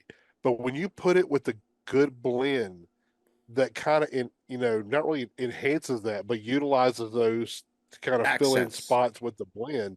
Accents, exactly right. It can be special, right? Sumatra can be good, but you're right, John. It has to be a blend where you're going into it knowing you're going to use a Sumatra wrapper. Not here's a blend. What do we have today? Oh, Sumatra. Just throw Sumatra on there. That shit doesn't work. Mm-mm. It's never worked. It works for Pete Johnson. Nobody else. Yeah, that's the one I was Yeah. just thinking.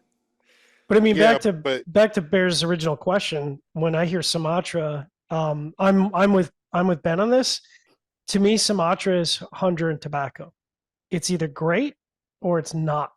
And so when I hear you've got a Sumatra wrapper, I'm like, oh man, all right, let's see what you did with it, because I think you can get away with a different wrapper and you can still come out with a salvageable blend. But if you don't have a really good blend with that Sumatra wrapper, you can't hide that. You really can't hide that.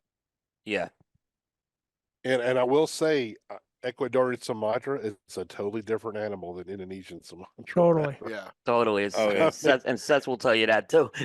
Holy shit! I don't even care for the Indonesian Sumatra. It's just too rough around the edges. I like Indonesian tobacco as long as it's part of a blend and not the wrapper. I've Right, seen Indonesian. exactly. You know when it works, Indonesian wrapper on flavored cigars.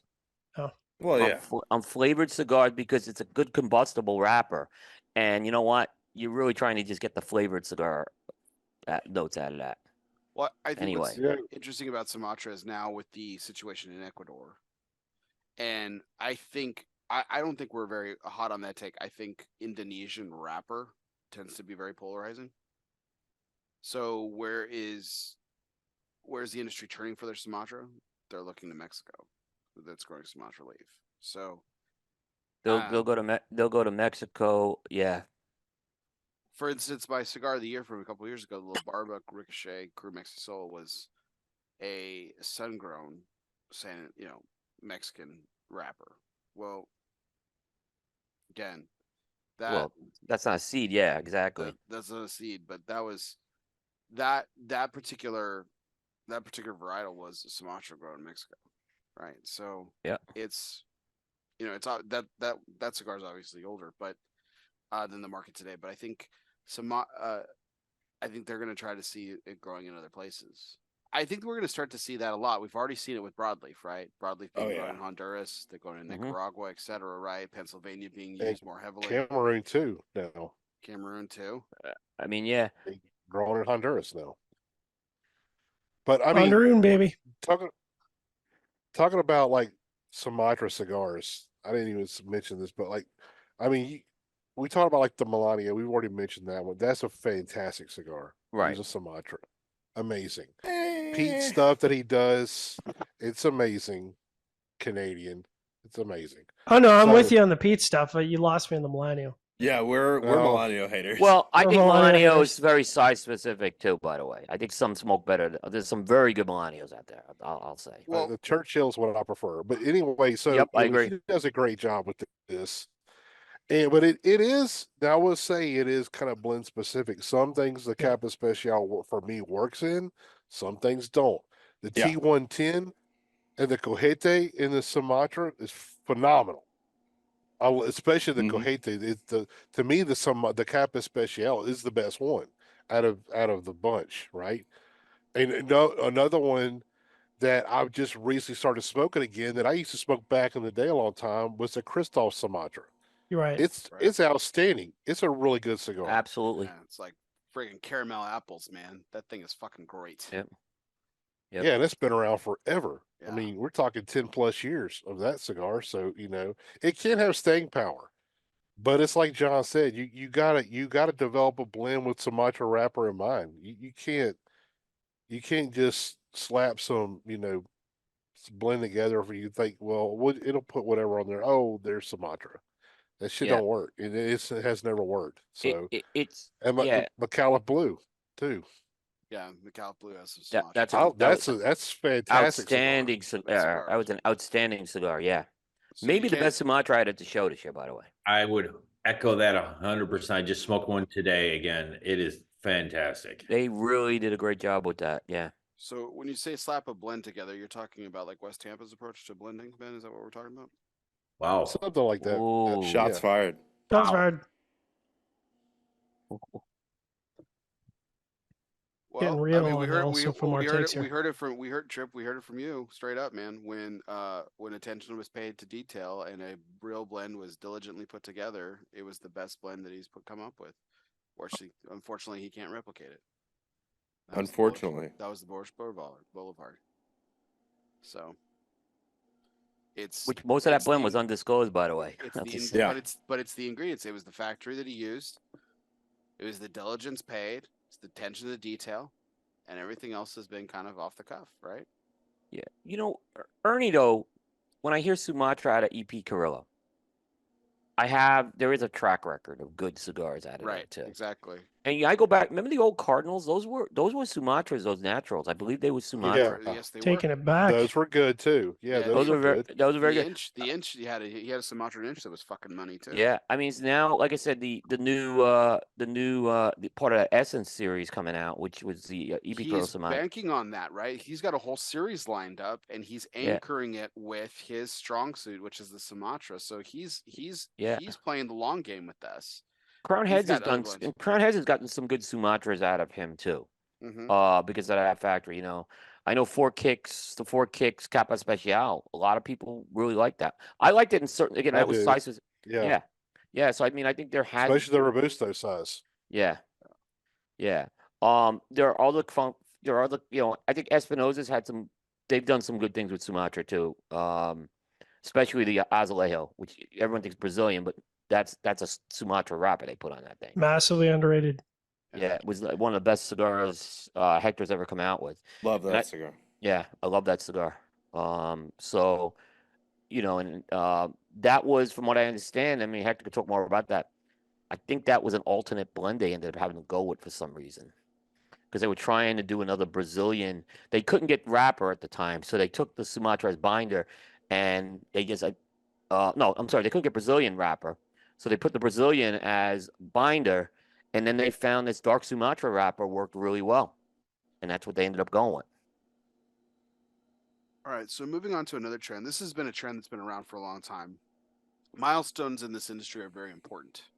Mhm. Coop, you and I are big milestone people. We love to celebrate. We love it. Yep, we love a good milestone.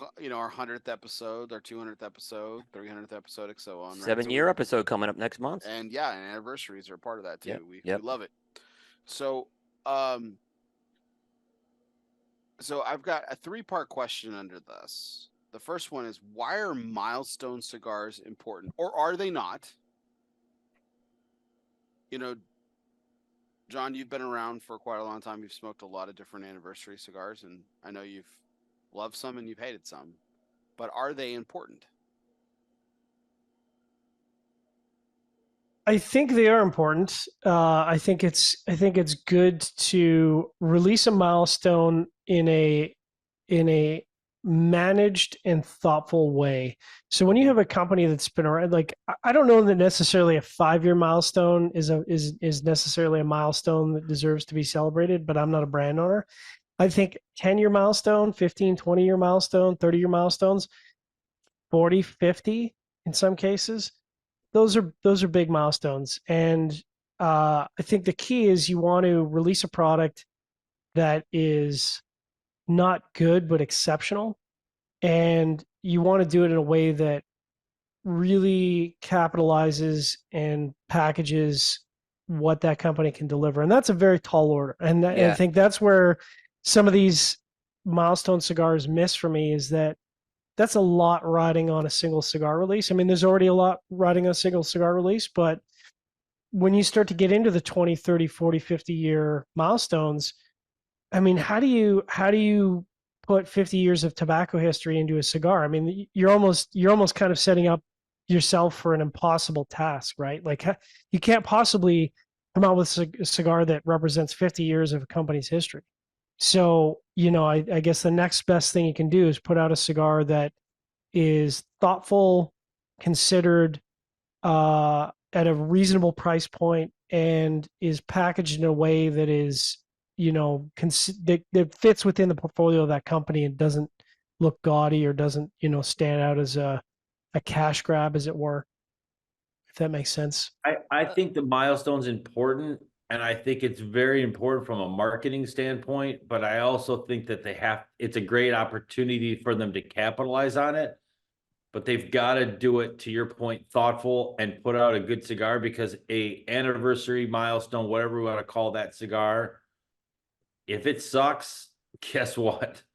It's going to be just like a flash in the pan. It's going to go away. So I think it's a great opportunity for manufacturers to capitalize on. Look, I think it's a feather in their cap. I think it's a great achievement, but I think we've seen both good examples and bad examples of anniversary type cigars, milestone cigars, whatever we're going to call it, fizzle out, right? And do a very poor job. And you're like, really? Like, this is your I'm just making this up. This is your 20th that you're going to be celebrating, and this is what you slapped together? Like, come on. So great opportunity to capitalize, but man, I would think that, and this is what always boggles my mind is, it's not like this sneaks up on you like, okay, guess what? Oh, wait, you've got some time to plan for this. Like, hey, we've got our 20th coming up in 5 years. We've got our 30th coming up in 7, whatever the case may be. Maybe we should really put some thoughtfulness into this and what we're going to showcase, what we're capable of. And I don't know. I've seen both sides. Well, let's name some names here. And what are some of your favorite anniversary cigars, and what are some of your least favorite? 100-year annos, right? Coop? 100 años. Yeah. Okay. Yeah. I think Perdomo with the 30th did everything right. I think the Perdomo 30th was going to be my A lot of thought was put into both of those releases. Yeah. One was a limited, one was a core line for they were trying to do, and the thought was put into that. Look, Hey, I think Padron does it. Padron does a great job of their anniversary cigars. I mean, that kind of goes without saying. Yeah. And I haven't had, I'm interested. I don't know. I'm interested. I know there's a couple members on this call that aren't AJ fans, but he's got his 20th. But I'm curious on this because I looked at this cigar. I haven't had it. Looks great, but it was just in the case. I haven't had it yet. But it's interesting that they put the 20th out, but it's a limited release. I mean, it's not when you do an anniversary cigar, from what I remember, they said they're doing a limited release or a limited box count of it. It's like, if you're going to do an anniversary cigar, why would you not have it more available or have it as a core, like Perdomo does, right? I mean, right, where you can kind of continue to commemorate that. Right. And look, my father was an interesting one. They had a tobacco that they get low yield of, from what I understand. And that's what made the 100 Años great. Now, they told us it's coming back every other year, which is great, but they can't. Obviously, I think that's a smart approach that they could do now. They could get enough yield to do it every other year with that. John, I want to just make one point of John said about the 5-year anniversary. There is one 5-year anniversary cigar that I know you guys really liked. It's true. In fact, you guys gave it Cigar of the Year. Cigar of the Year. Patina anniversary. And I do believe Mo didn't go to a factory and say, give me something off the shelf here. No. That was clearly a project he put a lot into. Well, and I would say that, first of all, it was, I think, a really well-considered cigar. Even though it was an anniversary cigar, I actually went on record saying I thought the price point was actually quite restrained especially in the current market where we see anniversary prices. And it was a standout from the perspective of, I'm not sure I've seen a better 5-year anniversary cigar in the time that I've been doing cigar reviews. Ever. It was that much of a standout. So sorry, Aaron, go ahead. Oh, I was going to say, Bear, your Cigar of the Year was an anniversary cigar. It was. Yeah. So, I mean, you look at, and it's interesting too, because you look at some companies will put out every 5 years, their 15th, their 20th, their 25th, their 30th, whatever the case may be. Gran Habano didn't. We've had conversations with George on shows and off the air. George was working on that thing for years. I mean, I can just tell you, this was a major effort he put into it. And Yeah. look, it showed, right? It showed. Obviously, it resonated into a cigar of the year. I think it floats under the radar a lot. Now, I said it wasn't exactly my profile, but guess what? I could see that profile really appealing to a lot of people. And you saw that there was a lot of hard work put into that. Now, you know what's an interesting, you look at Rocky, he did the decade, he did his 15th, and they become core lines, whether you like him or not. I mean, I thought if you listen to him, he put a lot of thought into those. I love the decade. I love the quarter century. Yeah. I thought that was a really good. In fact, I think Rocky's done a very good job with his anniversary cigars. Personally, yeah. The one thing I've always, and I think I've said this on shows before, when a company tries to go and make an anniversary cigar, and they don't go with who took them to the dance, Yeah. I just have not seen. That's weird to me. Yeah.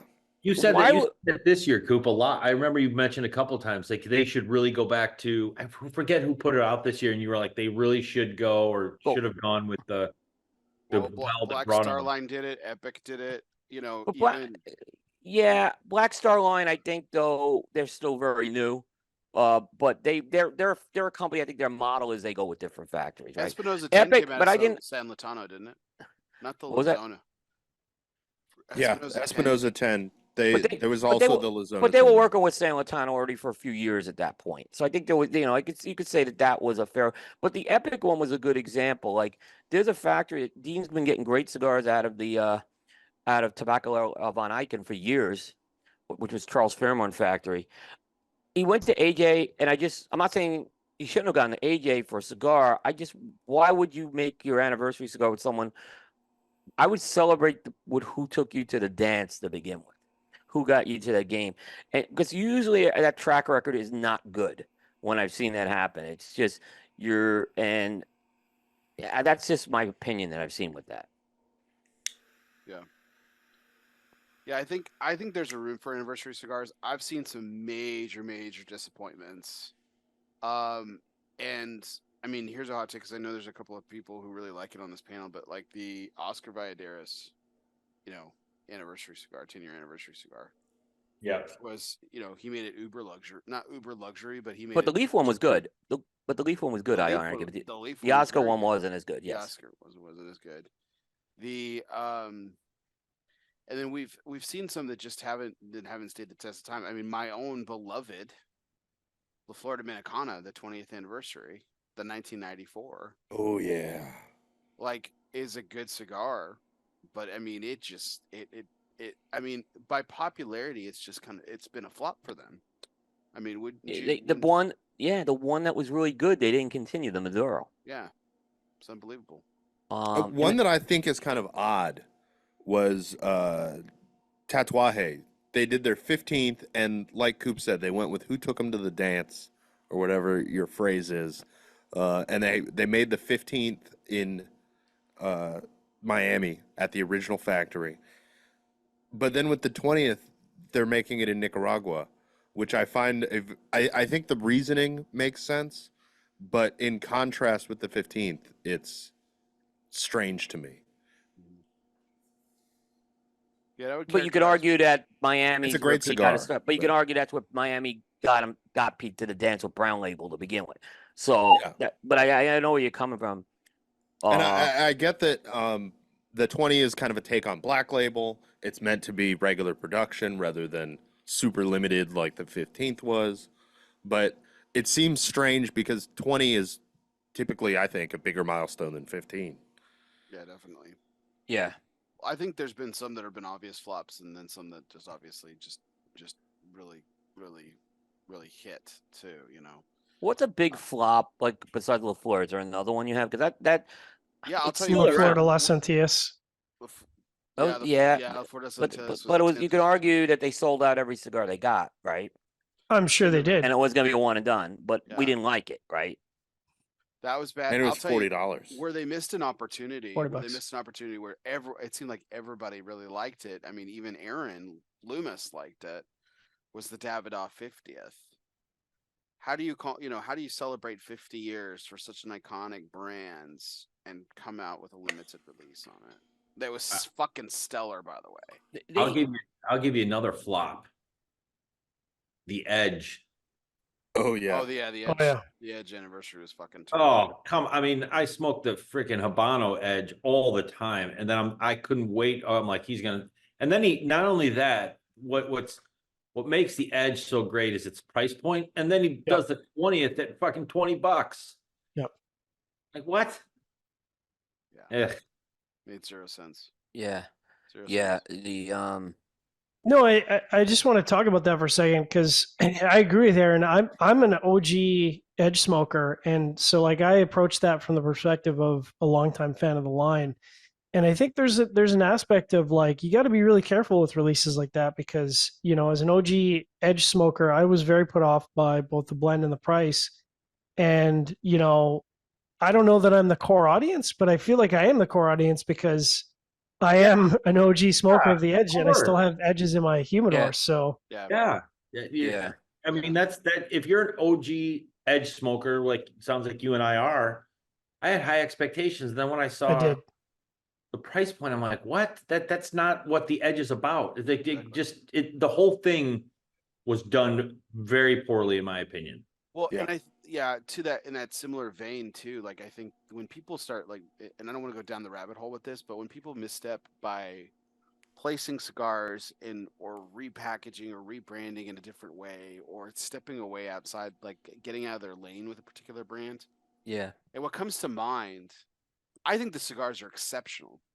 And I wonder, and I don't think he would ever answer give a good answer to this publicly, but I think in an honest conversation privately, I'd wonder what his take is. And maybe I'm wrong about this, but I thought the Pascual and the Pignataro Charter Oaks were exceptional cigars. I don't know how they fit in the Charter Oak. Yeah, I completely agree with that. Because of the wrapper. Because flabbergasted by that. No, I understand. Like I understand the makeup of it, Coop. It's and listen, man, you know me, I'm a fucking romantic when it comes to this shit. The fact that he's paying tribute to his grandfather's, like I eat that shit up. Like I eat that shit for breakfast, man. That's fucking awesome. Like you eat I'm shit all for about... breakfast? Yeah, I know. There you go. I opened the door. Thanks, John. So like, no, that kind of stuff I get, like that gets me, man. And I'm in. Like I'll freaking pay the premium price for those cigars because they're fantastic. But to the layman, like we've been talking about very frequently today, guys, like to the guy that loves Charter Oak, right? Like, yeah, why is he going to do that? Or like, what's special about it? Or why should I pony up extra money for this? If I wanted to do that, I'd just go buy a Highclere Castle. There was one company that I think missed an anniversary opportunity badly. Do you know what company that is in the brand? No. Most of General's releases. Yeah. You got the company right. Tarano. They acquired Tarano 2 years before. How do you not do a 100th anniversary cigar for that? What that company's meant to this industry for 100 years and growers and stuff like that. That was, in my opinion, it was a complete because they did it in 90s. Tarano, I think, did the Noventa or whatever, something like that. Was in 90s. Yes. Yeah. How do you not do and you have all the tobacco in the world, and you had 2 years to put that together. And they come out with that rebranded the Exodus, and I'm like, this is that was just a huge miss, I thought, by General. Well, I don't think anyone's missed more than that with that one. Maybe with a tad shred of dignity and self-respect for once, General decided that they wouldn't do it because they knew they would do it poorly. So I blame Justin. Another great anniversary was the Oliva. Was it the 135? Well, the 135. That they hit that shit out of the park, man. That was a good millennial, and that was a great. That was a V. That was a Series V. I'm sorry. Series V, great cigar, well priced. Good that shit's unique shape. Yeah, unique shape. It's got legs, man, and that shit's great. That's good.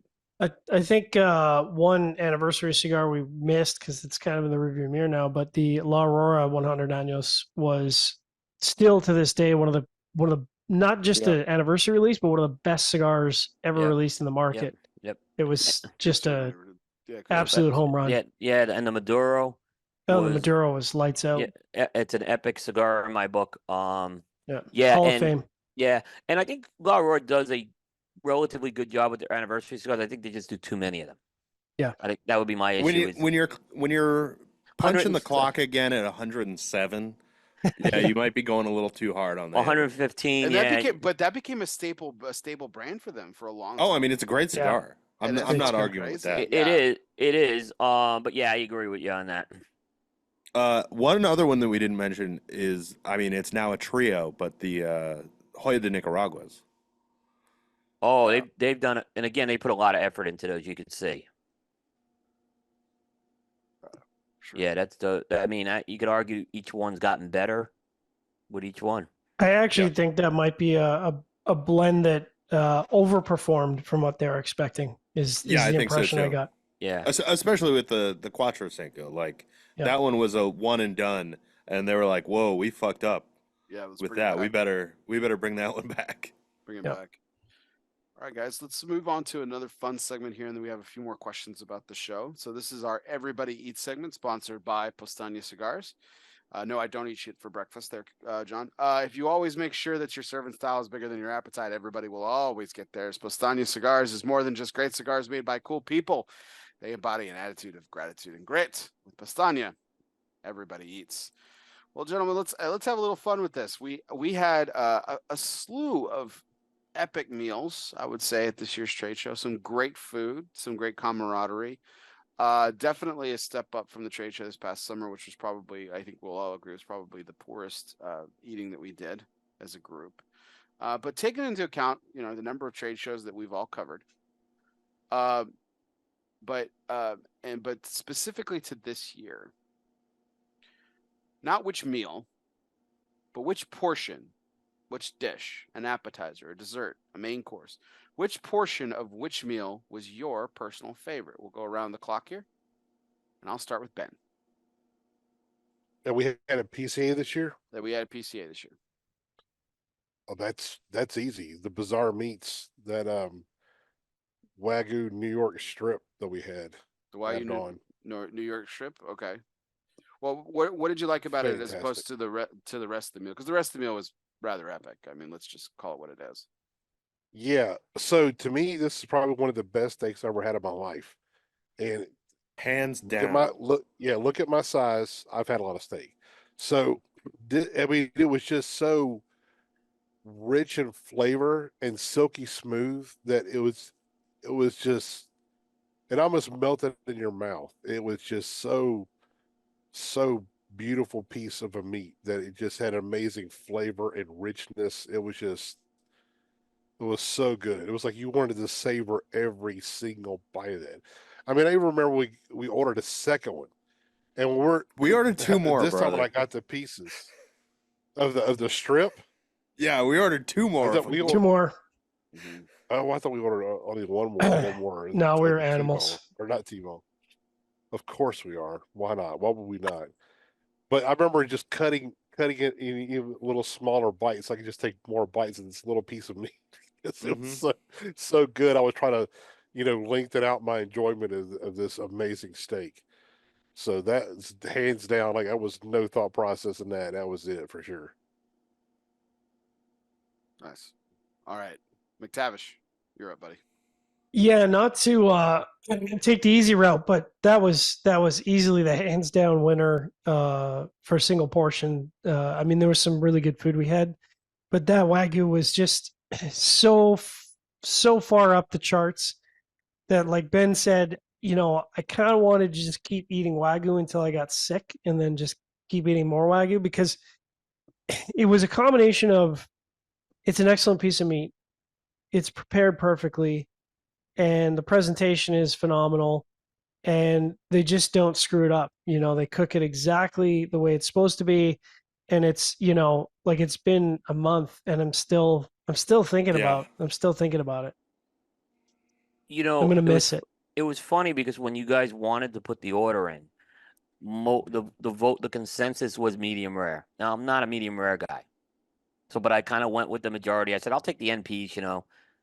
That was absolutely the right call. Okay, I ain't even gonna argue. That was absolutely the right call. I never had a medium rare piece of meat like that. That was the way to go. I mean, it was just perfect. Like I say, it had a little bit of a slight char on the outside. It was warm and tender in the inside. It was like butter cutting those steaks. I remember it Yeah. was like right call. That would not have worked at a medium steak with that Wagyu piece. No, that's because it sounds like a call out, but I feel like, Aaron, I've never said this to you, so I apologize that I'm saying it to you publicly, but like you seem like you always keep in really good shape, and because I know you're a former athlete, and I know I think you take your health pretty seriously and everything, but you've always seemed to me to be a eat to live guy and not a live to eat guy like myself, but because you always it always seems like you enjoy the meals, but you don't necessarily sit and savor or overindulge like some of us, including myself. But I'm interested to hear, like, what was your favorite bite of the? Well, I didn't. week? I I didn't get our meats because I didn't, and I know you didn't get to go to Bizarre Okay, Meats. so I'm I was interested to thinking hear about this. So you know what? I know you asked for a specific, but I'm going to give kudos to JC Newman and the way that they put on that, the cocktail. Absolutely. I thought the food was good. The beef skewer that they had with the God chimichurri. damn it! I couldn't eat those nights because I'll do Lent. I They thought kept giving every one of them away right before they got to the group of So- us that was talking. that was really. I'll go with that. I thought the Italian restaurant that we went to was average. My meal was fine. It wasn't nothing to write home about. But I thought kudos to JC Newman. They had a good selection of cigars for us to pork. And the second was, I thought that it wasn't overly crowded. Everybody could talk to each other. The music wasn't too loud. I thought it was spaced out nicely. It was out in the patio. It was a nice night. I just think that the way that JC Newman did that, kudos to them. And I think the beef skewer with the chimichurri was my, I guess, favorite piece of food that I got. But again, I didn't get Bizarre Meats. I've eaten there before, and I know what you guys are talking about, but I wasn't privy to it this go around. The shaved Iberico ham from Bizarre Meats was probably That was the other, yeah. It's one of my favorite bites. And the fact, like, I went up to the guy and was just chatting him up that was actually doing the shaving off the bone. So he's like, "Hey, you want to try it?" I was like, "Fuck yeah, I do." It was pretty badass. I disagree, man. Aaron, with the Italian restaurant, my dish was exceptional. I had a prawn dish that was had this wonderful brandy cream sauce that was just Good. exceptional. I just didn't, you know what? I just didn't order the right thing. I mean, it wasn't bad. Yeah, it was definitely a developing palates 585. It was fine. It was still a better meal. It was still, look, like I said, thank you for them to taking us out to that dinner. Absolutely. Yeah. It's very much appreciated. Yeah, I got to sit next to Victoria, and a great conversation. I even had a good conversation with Justin. I'm nice to him, unlike you guys, and it was a great evening. It just wasn't the best meal I had, but it was good. It wasn't terrible. It was fine. Yeah, I think the challenge is that I've been to a lot of really, really good Italian restaurants, and so that's a category in which I have pretty high standards for. And so, like, I would agree with Aaron. It was a fine meal. The presentation was excellent. The service was excellent. But in terms of, like, is that going to go down as my top 5 most memorable Italian meals? No. So I think we need to take up Jay Davis on the challenge that he issued. He issued a pretty hot take, and he just stated it in the chat too. I want to see if we can get into a meal at Brezza, where we actually had the cocktail hour at JC Newman. He said that he ordered the Wagyu tomahawk, which he paid for, and he said it was the best tomahawk that he's ever had, and he's been to Saga, which we all. So we were there last year. Jay knows Saga, by the way. So yeah. Weren't we there last year, Coop? I thought we went there for we had a media dinner at Brezza last year that lasted like 5.5 hours. At the Resorts World? At Brezza, yeah. Why am I not remember? I know we went to General had something, but it was a cocktail hour. I will say No, that. but we. Go ahead. Sorry. I'm trying to remember this one. So as you Might have been reckon, I think might one of the have most been something you impressive, did, John, one and of the we most impressive things was the length of time that Bear ate at Fogo. Every time Yeah, good for him. Good for him. I was late, guys. That's all it was. I Don't let waited- them off the hook. You know, it's all you can eat. Yep. Until that you card- had all you can eat, that card is staying green. That disc was green a lot over there. It well, was we had well. to like Bear keep Bear calling got a them later back 'cause start. they In were- fairness, yeah. I did. I got caught behind the UNLV volleyball team in the salad bar line. So like that took me forever to get back. And Chris Tar was Rookies. very impressed with my plating of my salad bar. He's like, "Holy shit, Bear, you know what you're doing." I'm like, "Dude, He I knows love that plating. place, and that's his place. He knows Yeah. that place. I love plating, man. I think it's very very keen. But yeah, no, yeah, John, you're absolutely right, man. It's all you can eat. So I mean, I take full advantage of it. So And it's good food. I mean, it's, you know, considering the way in which they present, the standard of meat is very good. mhm. Definitely. So, well, that was. Did everyone have a chance to go? Tripp, did you share yours? No, I didn't go. Please. Man, it's kind of a toss up for me. I've been trying to figure out which one is my choice, but it is definitely bizarre meat. The Wagyu, that Iberico ham, man, was out of this world. Yep. But I think the one that like I can't get out of my head is the foie gras. Cotton candy. Fuck Cotton Oh, yeah. the cotton candy candy thing. foie gras. Oh Like, my god. that shit's was Yeah, funny. yeah. Unbelievable. And I keep thinking like, God, I wish I could just have that one bite again. Because it was incredible. The best olive I've ever eaten was it. Best I, Oh, I yeah. was gonna say that one. That olive. That Oh, was yeah, really- the You know olive. me with olives. Yeah. Yeah. That was exceptional. I loved the oysters too. I'm a big oyster guy, so Heck yeah. I thought every component of that meal was just absolutely sensational. There was not a miss in my No. mind, which just, I mean, that's when you have that number of dishes or that number of courses and to not have a miss is just that's an unbelievable run. I counted, I believe it was 19 courses that we had. That's Wow. insane. And every one of them was lights out good. Here's a shout out to Bagel Mania, our breakfast destination Yeah. of choice. One of the best smoked salmon schmears that I've ever had, which actually had chunks of smoked salmon in the schmear, which was fucking phenomenal.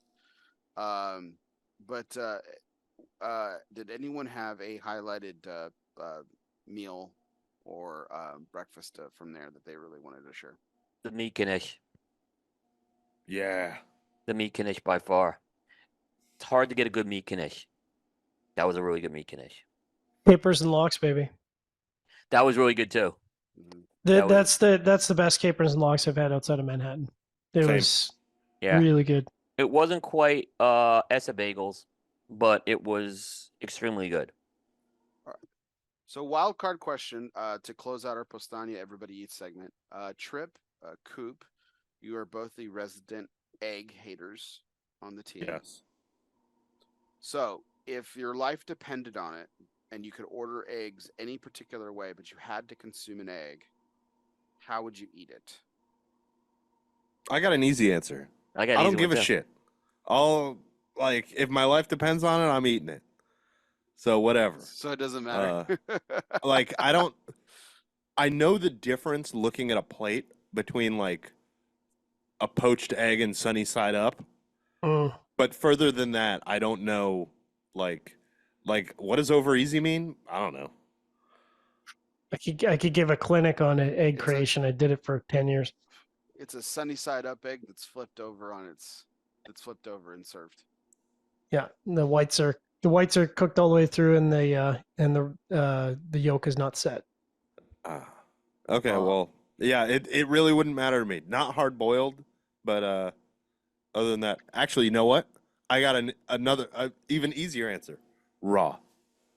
Just drop it Mm. like it's hot. Yep, I would rather eat a Mm. raw egg than a cooked egg. Shit. That's crazy. Coop, what about you? Life depends on it. How would you ask your egg to be prepared? So give me the hard boiled egg. I'll just eat the shell. Wow. I'm surprised you guys didn't say the Gordon Ramsay scrambled with creme de fraiche or whatever. That's Oh, I think scrambled might be worse than anything. Oh, it's slimy and yeah. Give me the hard boiled the shell. I'll eat the hard shell that's cracked. Those hard pieces. I'll grind them or whatever. Like, there's got to be some nutritional value in it. There is some nutritional value in it. That's great. I'm not. Don't. I'm not doing it, Keezer. So I mean, Well, you'd have to give me $1,000. I was gonna say, give me $1,000 and I'll do it. For $1,000, I'll do it. But that Wow. I don't know if I hate a food that much that I wouldn't do it for like 200 or 250 or something like that. Definitely don't. So, it's a shame Dennis couldn't make it tonight, unfortunately. Because I would love to get Dennis's take on this. Does anyone else on the panel hate eggs as much as our resident egg haters of Tripp and Coop here? Because I think Dennis and I would probably eat anything. But it sounds like The only thing I think I Sounds about hate, right. the only thing I hate that as much as they hate eggs is red beets. The smell of red beets cooking will actually make me gag, and that's saying something. Damn. I'll literally eat. I mean, I'll eat any nationality. I'll eat basically any. There's the one thing that I will not eat is cottage cheese. Wow. I hate cottage cheese. I hate that cottage. I love cottage cheese, Oh. and I love beets. I'll eat a beet, no problem. I'll literally eat anything except cottage cheese. That's Wow. crazy. I'll eat both those Tofu's things the all other thing day, I all don't. day. I won't eat I like tofu. tofu. I like tofu. Oh man, Uh, fried tofu is so good. Tofu's a sponge. It's like man. egg. You throw Reminds me of egg. It's throw it in slimy. this. Well, that's cooked wrong though. Like, and when you say slimy scrambled eggs, like to me, that's poorly All right. prepared scrambled. And the same thing with tofu. Like the perfect tofu is tofu that's got a crispy, that's been pan fried, so the exterior is crispy. It's so good. I think I hate eggs worse than Tripp though. I agree. Because here's the deal. When I got married, going into the marriage, my wife knew I didn't like the smell of egg and never to make egg in the house when I'm home. Oh wow. And that's how it's been. Now, when I'm not home, it's another story. But I can smell it when I come in. Sometimes. Marriage. But when I'm not home, yeah. But when I'm not home, it's another story. Yeah. We'll go to like some, and you remember when we went to the breakfast at Paris? I was like, it was hard even for me to smell everyone getting egg. I got to be honest with you. I have to be a little tolerant with other people and stuff, but yeah, like I said, I just hate egg. I still feel bad about literally that. had to on one of our last. I think it was the last day of getting our bagels. We had to eat in the car because we were running out of time. Oh, that's I had right. to go stand outside the car to eat my bagel sandwich with egg on it because Coop was already in the car first. So I was like, okay, I'll stand outside and eat this. Shout out to being a good teammate. Good job. Yeah, good to thank you very much. It was not unnoticed either. All right. Well, that was our Everybody Eats segment, sponsored by Postani Cigars. If you always make sure that your servant's towel is bigger than your appetite, everybody will always get theirs. Postani Cigars is more than great cigars made by cool people. They embody an attitude of gratitude and grit. With Postania, everybody eats except for Coop and Tripp when it comes to eggs. So Yeah, exactly. Fantastic. All right. So just going back to the couple more questions too about the trade shows. So I think this one I'm interested in some hot takes here. So who had the biggest surprise of the show? And this could be from a booth perspective or a release perspective, a presence, just however you want to characterize it. Who had the biggest surprise and who had the biggest flop? And the question I want you to answer on the flop is, can they rebound? Well, I'll go biggest surprise for me because I've talked about it before, but the biggest surprise for me was the McAuliffe Blue. Yeah. I think that cigar is fantastic. Kudos to Dan. And I say biggest surprise because, and I was honest with Dan, I didn't care for most of the stuff that they had put out up until the black. And I thought the black is very good, and that blue is really good. Yeah, blue is exceptional. I think the blue is better than the black. I think so too. Oh, 1,000%. It's 1,000%. And I actually really, really enjoy the black. I seek that cigar out, but that blue is absolutely fucking money. It's so goddamn good. Yep, that's my biggest surprise. I'll tell you what mine was. Y'all know what it is. I've talked about it nonstop, and Coop Yep. saw it coming. Me too. Umagog, bronze back. Yeah. What the hell, dude? That Yep. cigar was stunningly good. Yep. I cannot Yeah. wait to get my hands on several bundles of this cigar. Yeah. I smoked mean, it last night. Incredible. dude, it was so good. Oh my god! And the original Umagog I thought was just okay, but it was kind of not supposed to be blended. It's a fishing cigar, right? That's Yeah. what Steve smokes when he's Right. fishing. Bronzeback is a name for the smallmouth bass, right? It's just a name for it. And that cigar was awesome, but I wasn't expecting much. I remember, so backing this up, we're filming, we're at Dumbarton Tobacco Trust booth, and we're interviewing Steve, and he has this big chest humidor, and he opens it up and says, "Okay, guys, grab you something you smoke. Let's grab something, whatever." Well, when I film, I don't smoke because otherwise you'll just see a bunch of fog going in Right. front of the camera. Doesn't look good. But I said, "Oh well, there's this when I'm at his booth, his interviews go on for as long as he wants, and he's very verbose, likes to talk, and he's his his stories and anecdotes are always very interesting. I enjoy it. I love it. It's been like that since the Nice Tight Ash days when I was interviewing him. Same method. Same with Pete Johnson, the same way. So I knew I'm gonna sit down. I'm gonna hold the camera like a little bit further away, and I thought I could probably smoke something here, but I want to grab something small because we got to move on to another booth. But I know I probably got at least 30 minutes here, right? No problem. So I saw that little Umbagog. I'm like, I didn't really care for the original Umbagog, but that's a good little size. Let me try that out. Holy crap, man! There was some points where I was kind of like not even paying attention to what I'm filming. I was just sort of like, oh my god, holy shit, this cigar is freaking delicious. I can't wait to get more of these. I was just blown away because I wasn't expecting much, but honestly, it was my favorite cigar of the show. It just blew me away. Well, that was my surprise of the show, was that one. Bear, Agreed. Bear, when you asked this question, were you asking it from a company or a cigar point of view? I'm just curious. Either. Like Okay. open-ended. Okay. All right, because I gotta say the booth that surprised me, and I've had several of the releases now out of the booth, has been General. The Emissary was right up there with the Umbagog for me. That I didn't see that one coming. I go over. I have that Cohiba that Tripp smoked. I had that after the show. Really, really good. The Riviera Lancero, really good. Yeah. Sancho Panza wasn't my favorite. It was probably my least favorite of the ones that came out at the show. But again, I thought it was one of the better Sancho Panzas that came out in that line. It's the So best I was. Sancho Panza come out. Period. It was a Dominican. It was more Dominican. They made that one in the Dominican actually too. So they as a whole, I think that company surprised me. The other company that I just think really surprised me, smaller company, is these guys, Sam. I think that Vlad has 2 or 3 really good blends right now. And the blends he's getting out of those factories are the best blends I've had out of either factory. The Bordeaux's coming out of Cavalier's factory.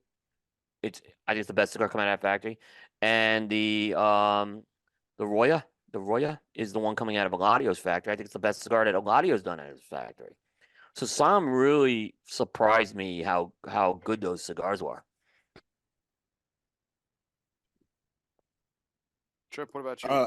For me, it was like Coop said, the Emissary. The Emissary is the one that I have never gone into a Macanudo expecting to like it, and I've never been so blown away with a Macanudo. And you never been disappointed with that. You haven't had Flint Knoll yet, have you? I have not. I just ordered them. They'll be here sometime this week. Yeah, I'm really curious because Flint Knoll, I mean, this was right up there with Flint Knoll for me. They've done 2 back-to-back releases right now, and I love that General's putting a lot of emphasis into that brand right now. It's their flagship brand, and they came. And here's the other thing: General didn't come in with 30 releases in the show either. They came in with a nice assortment of releases. Most of them were pretty affordable. The CAOs were okay. I'll say the CAOs were, but they weren't bad either. It was the best CIO I've smoked in years. The Maduro, Which doesn't say a lot. And there's Right. a reason for that. but you saw that was a huge, and then Justo's Fumanoche, but I had that before the show, so I knew that it wasn't a surprise that it was still really good. What about you, John? Oh, I'm sorry. Coop, No, go ahead. So I'll definitely echo Ben's thoughts on the bronze back, only because that one I wasn't expecting. Like I pretty much agree with everything he said about the original Umbagog. I think it was a fine cigar, but it wasn't meant to be something up in the Mi Querido level, and that wasn't the intent. And I think the bronze back closes that gap. I don't know if Steve intended that, but I was remarkably surprised. But you know what the real surprise was for me? And this is going to get some chuckles. The Aganorsa Arsenio. That was that really caught me off guard. I smoked it at the show. I was impressed. I'm looking forward to sitting down and actually reviewing the release version of that. I think that could be a real standout release for them. I enjoyed that blend as well. It was nice. Now I've got my low water mark for booths since I think we've all gone. Yeah. And I don't think they necessarily need to rebound because they kind of go through cycles. But man, the Illusione booth was just so linear, so disappointing. There just wasn't anything exciting other than a slot machine at the booth. And I'll continue to smoke their products because they can make great cigars. But in terms of booth presence, it was just very, very flat.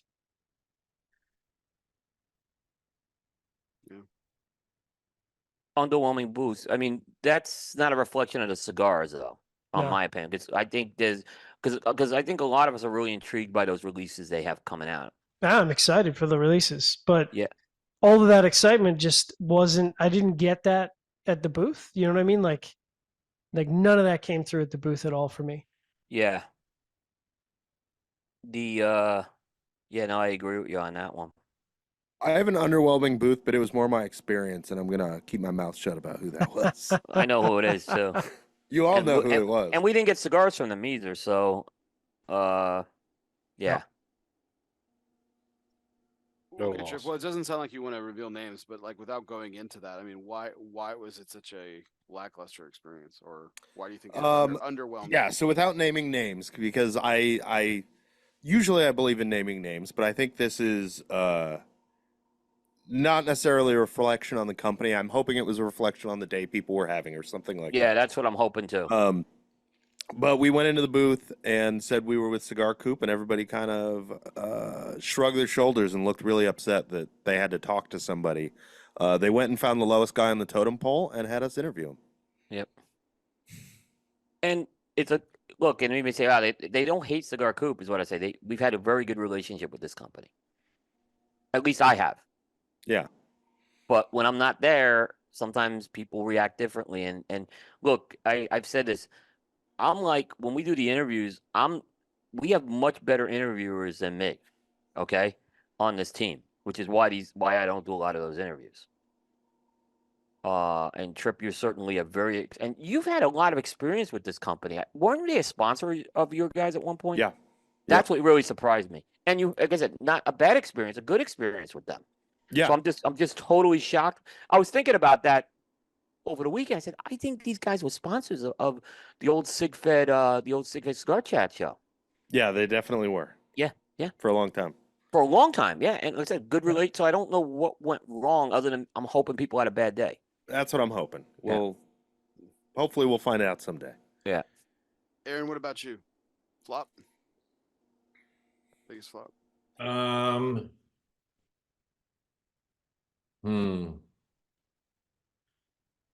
don't know what and I didn't really go by the booth, but like Ashton. They had Right? a nice booth. They Okay, had the so new Noble Ace, yeah, and we just didn't get to them was the problem. I did get to them. I didn't Uh, get to them. I have a written piece so I'm gonna be doing. Yeah, I got to them you had already left when I went to them literally right when I came in from the car with you Okay. to see if I can get. Yeah, I don't have one right now that I have to think about. I was thinking about when you guys were going around. I don't know that I had a outside of like the folks that don't really put an effort in. I don't think I had a flop where I was like this is awful. There's the usual suspects that just don't really care about a booth and they don't really put an effort in, so we'll just kind of leave them off the list. I don't have a just man, this booth was a flop that I The can that best, comes to mind. most of the booth. I think they did. best looking There's another Caldwell booth I in want to years. mention. It wasn't a cigar booth. We'll talk about them in a minute. But yeah, most did pretty good job. I don't want to count the booths that were breaking down in the last half hour though. That's not really fair to like Quality Importers was the last booth we hit. They were already in the middle of taking it down, and they gave us the time. They did. Oh, they were exceptional. Giannini gave some time. Alex gave me some time. They were exceptional. I don't think we got to cover that booth in the same way we should have, but that's just scheduling, and we but you gotta say ST DuPont was an incredible boost. You have to yeah. give it to Les and Elaine on that. They did. They knocked it out of the park. And what was really good is you guys all took the pictures out of there. Good photos. I mean, they just presented everything well. Yeah, they just have everything presented in a way that it makes it actually really easy to get good photos in their booth. Really easy. I mean, easy. Les went through the products and just did a demo of all of them. I was looking today. They came out. The one thing they came out with was that necklace with the Line 2 lighter, which I thought was really cool. Yeah. I was like, that's a cool. It's a small Line 2 they did with that. I'm like, that is a cool idea. I'll say this year, what was disappointment for me was I thought the lighting, so I pay more attention to that because I've got to take photos. The lighting was terrible. Terrible. Oh, That's you the did very worst. good. Harsh. You all did very good considering it. By the way, So There was a lot of reflections to deal with this year. yeah. So Aaron, I came out of that and I approached Coop after and I said, I don't know if these photos are going to be worthy because I went through my photo roll and I'm like, this is the worst photos I've ever taken at a trade show. And I was just baffled. And then I saw some of the other photos that other sites are coming up with. I'm like, okay, maybe my photos are a reflection of the lighting. There were Brooks photos that weren't up to speed. No one's better than him. He's exceptional. No one's better than him. Yeah, exactly. So The other thing put that about on it, him. which I knew was going to happen going into this year, but there was a lot of display boxes that had cigars removed from them, right? So that you had half boxes and you had some that were just almost empty that you had to take a photo of because you had to get them. But like from a inventory standpoint, was way down this year versus other years too. The guys have been coming to trade show longer. Do you guys remember the old Casada fish tank booth? They had this booth. It looked like a fish tank, and it was like the stand-up one. Yeah, that was the worst. You could. you had to have like a scaffolding ladder to shoot that. It was just. I brutal. finally had to ask them to start, and they did take some of the stuff out when Terrence was. They would take it out, but that was the worst. That was the worst. Unless you were 7 foot tall, it was. Yeah. And I'm not 7 feet tall. Was this the round glass thing? Yeah. And it was super, it was like a super, big and it was cylinder? super tall. Yeah. Like it was 9 feet, I think 9 feet tall. So it's like, how am I supposed to shoot product that's at the 8 foot level? Like that's impossible. It was horrible. You could, but the light refracted two different ways. And then the lighting was terrible on top. And no of matter it. what angle you were at, because it was round, and it was round. It wasn't like a glass case, so it was round, and the light would refract in all different. It was. I'm glad that they got rid of that. Whatever ST DuPont uses for their lighting scheme, everyone should go to Les Man at ST DuPont and ask what they use for lighting, and they should replicate that because that was every single cabinet was exactly what it should be. There was no reflections. It was excellent display, and it was easy to get photos. Rocky too. Rocky has that model. He's used it Rocky forever. too. That Yeah, was very CAO open. used to use the same model years ago before they went with General. They used to have the same type of booth, and Yep. it's very easy to take photos there. But the Padron booth was terrible to get the photos too. Oh yeah, it was brutal. Oh my goodness! Well, it's Yeah, because they had those cases that had the clear glass on top. Yeah, Clear and glass And you're on top, blasting and it then with light from the inside Right. of the glass. Oh, You it eliminate it's all all those reflection. reflections. You're getting reflection off the wrappers. You're getting reflection off cello. You're getting reflection off the glass on the inside. Yeah, not good. yeah, And you can't fix that. There's nothing you can do about that. yeah. I thought Alternus did good with their lighting. I thought, Well, because Altadis had all the product out, which and really General, helped. General had a couple. It was a little. The General booth didn't have the best lighting because it was hard to get some of those product shots because they were on shelves and stuff. It was that was a little. It wasn't as good as I've seen General have in the past. Yeah. Ben, what about you? Flop? I don't know. I don't know if you would call it a flop. I would. What I was thinking of about this was the BCA Pavilion, and it wasn't so much it was a flop. It was just kind of the way they had them positioned on the showroom floor. Yeah. Bad location. It's almost they had. they got no traffic. So I wouldn't say it was not a flop on BCA's part, but I just think that PCA should have done a little bit something better with Yeah. them about where they were set them up, because you had BCA is a lot of it's the boutique companies. They're all coming together on one spot, so that's a lot of companies in one area. I think they should have been putting maybe a better strategic area than where they were at. 'Cause Last year they were off much to the better. side. You didn't even know where they're at. Yeah. PCA should have done them a solid and put them. Yeah. I mean, I would say where the PCA booth was, like that big Yeah. PCA lounge area, that Right, would have been yeah. perfect for BCA. Yeah. PCA, I mean, it makes sense right in front of the food. Well, the other BCA, the problem with one thing about the location, but the booths were so spread out in that area that they had, it just didn't look right. It was Yeah. just, it wasn't laid There's out. a lot of dead space in there. I'll give you another flop. It was I guess, what is it? The reception with with the nachos and I mean, can we? I was wondering when the nachos were gonna come up. I mean, can we honestly, like, I'll give them credit. The cigars in the bag when you got in, way better scenario than having to stand in line. But I just think it's got just like, it always has like a cold feel to it. It just doesn't have like an atmosphere where people can just kind of hang out, talk, socialize. It just has like just a weird feel to it every year. They need some help with that one, I think. And I've said that they just need someone to plan that better. If only there was people in the industry who were exceptional at doing cigar events year over year that had high attendance and excellent only. results. If only. If only, right? And then some of them were walking around the trade show this year. Mhm. Call them. I mean, it's just I'll tell you another booth that was in the worst location. So Oliva had a very, very nice booth. But for the second year in a row, they separated out the Cuba Aliados stuff into a secondary booth. And it was it was on the back wall behind the booth. You really couldn't even it didn't do justice for the Cuba Aliados stuff, which I have affinity for that brand. And I want that brand to do extremely well, but that was a terrible location they had. I remember we were back there and it was remember we were back there and it was like you had to go behind a Tripp. It was like Yeah. It was very weird. They separated out too much.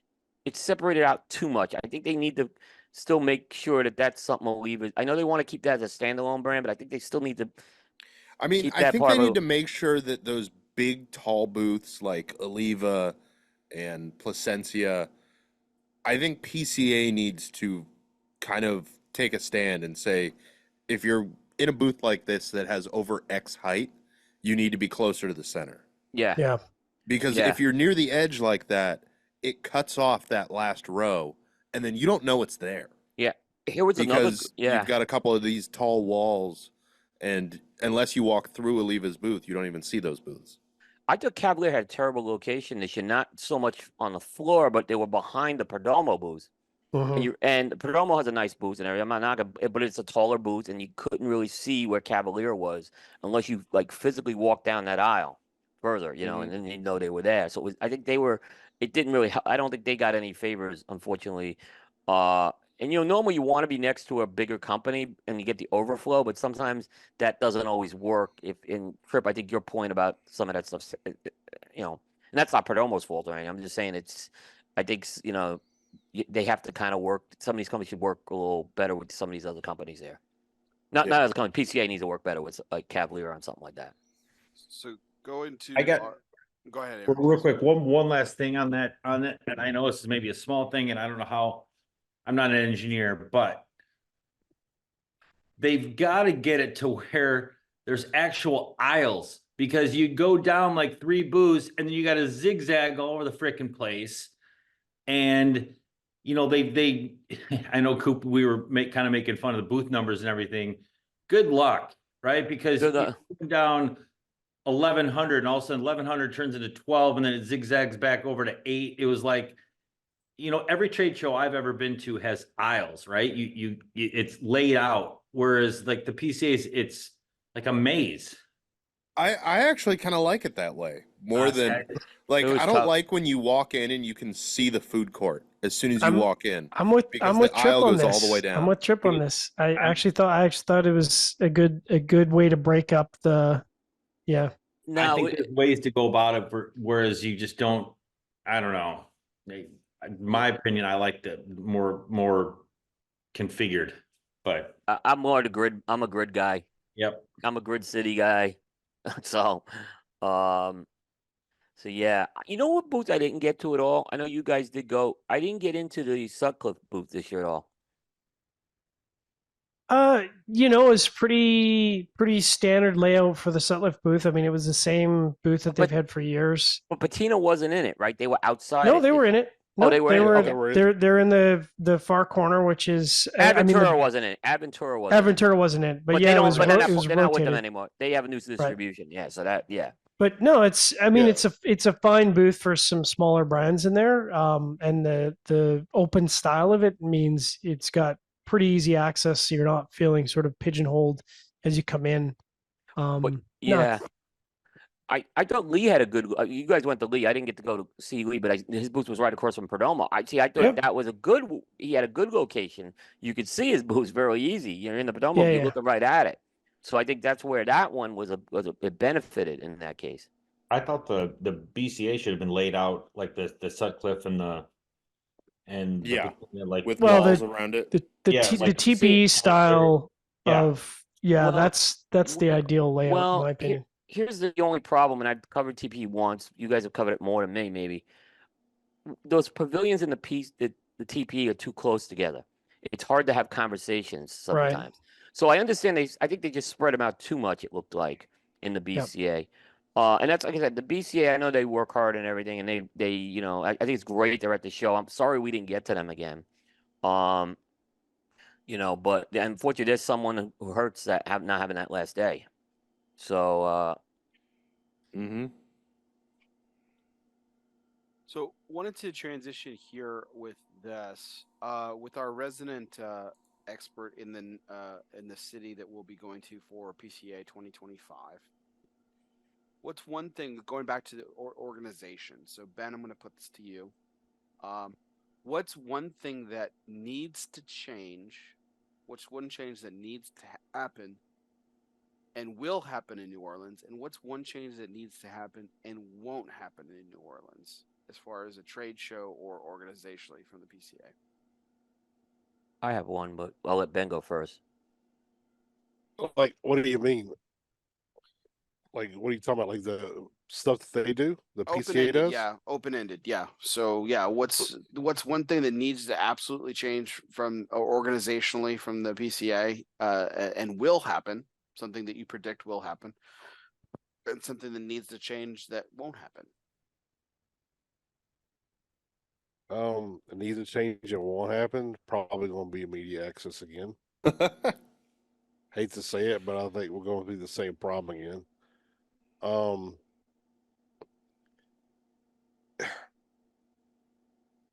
It'll be interesting to see how they deal with the Ed Boreal Convention Center. It's massive. It's really, really massive. It's 3 miles, big. baby. It's big. Yeah. Yeah. We're not It's going to have interesting to Yeah, it's going to be much tougher to Go ahead. navigate it this year. No, I agree. Yeah, that's what I was. That was what I was alluding to is the navigation of that. Like how I don't know exactly what parts they're going to be in, but hopefully they got it to where you don't have to go into the front door, basically just past Canal Street and go in, and then you got to walk a mile just to get to the front part where the trade show entrance would be. I hopefully they got it figured out better than they did the past years, where they can position it where you can get in and out of the convention center a lot easier than they would before.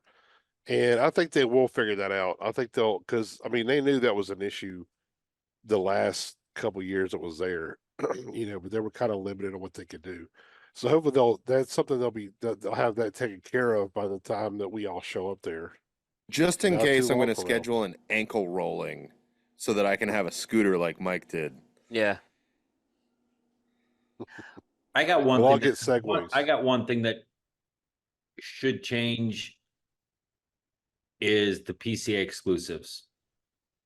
Because if you look at the display, it was like you didn't even, again, second year in a row, like just do away with them.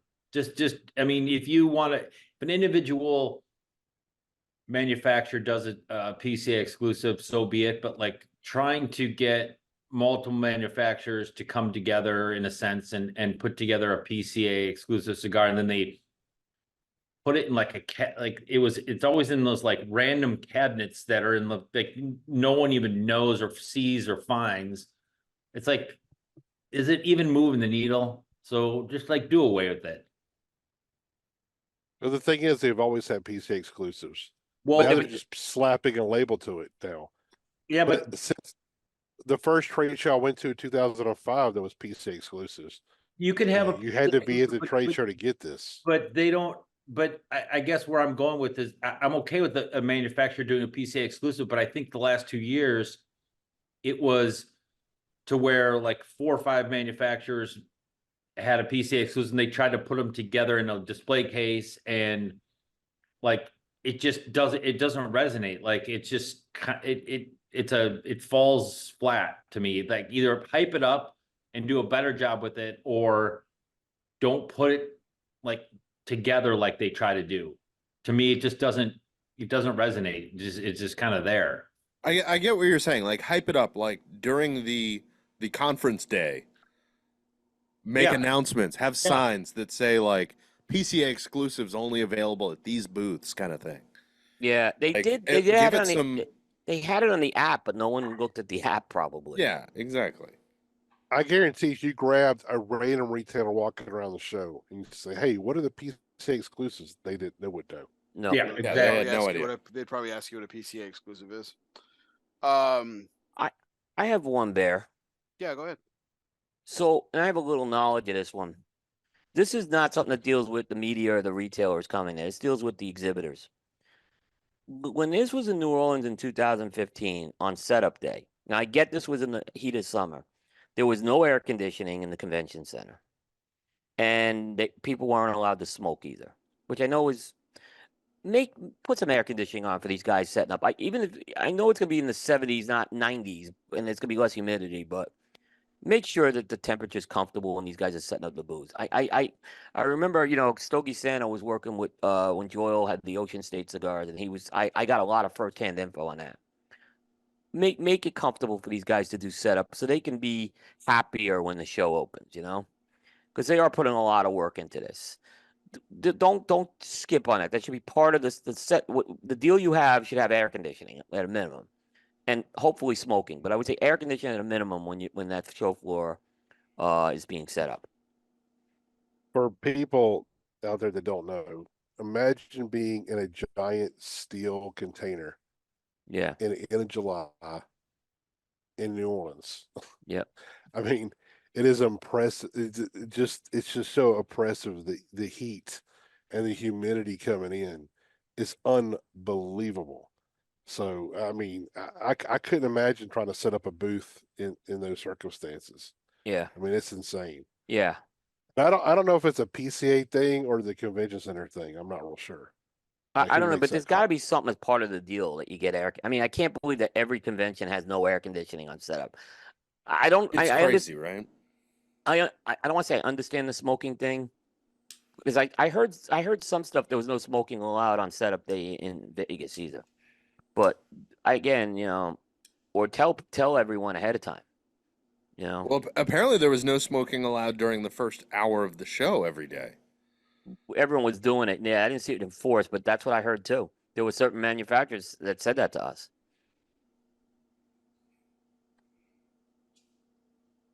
They should be those should be fixable things, though. Yeah. I just would hate to see us go into New Orleans like that again. What about you, John? I'm with Ben on the cynical side of things for media early access. I think it's going to be a schmozzle. I'm going to plan around not having early media access and work around that accordingly. And I think the thing that they need to do, and I think they will do, is they need to figure out smoking venues, whether it's tents, whether it's a parking lot. There needs to be a unified place. There needs to be a unified place that can seat, call it 150, 200 people plus every night of the trade show, including the call it the Friday night. Because without that, it's gonna put a real bad light, bad mood on the entire trade show, and then certainly people are going to not want to come back for 2026 or 2026. It's one of those things that just has to be knocked out of the park. It's probably next to all the stuff at the convention center, it's the next most important thing. Yep. And clearly articulated to everyone. Here's Yeah. here are these events. Yeah, make that's got to be take it to a second grade level. Don't assume anything. ELI And 5. I'll even say that I'm willing to give up seating just to have a unified place to smoke. But if you can get seating, great. But I'll just be happy at this point to have a unified place to go and smoke. Drinks would be great. Seats would be great. Water. Water would be great. You got to have water. You got to have more water stations. But having a place to smoke is paramount there. Yeah. Well, that takes us into our second to last segment of the evening, which is our Asylum Moment, which, of course, is brought to you by Asylum Cigars. Refuge is more than just a physical place. It can be a state of mind. Some of life's greatest reflections can be found in our own personal asylum. Moments like these were made for Asylum Cigars. So light up an asylum and choose your refuge. So that was a perfect segue, guys. A place to smoke. So, I got it. And so we've actually had some really fantastic over the years opportunities. We call it we called our place of respite and rest the media compound, and we've had some great opportunities to have some fantastic folks over the years for some great, engaging, wonderful conversations, some great cigars. So and this doesn't have to be. We can talk about this year's trade show if you want. But if you have a evening from a previous trade show that you want to mention, that's perfectly fine too. But what was your favorite moment smoking a cigar at the media compound or post trade show floor place during the trade show? And if you can remember, what were you smoking and who were you with? It's an easy pick, and I bet I have the same one as Coop. Yeah, but mine may be a little different, but same thing, I bet. Go ahead, John. No, you go ahead. It had to be Cigar Box. Especially when we went back, Tripp, Ben and I went back. And so here's what was interesting, and I'll just kind of say, we all went to Cigar Box before the trade show, and we were treated extremely well in there, okay?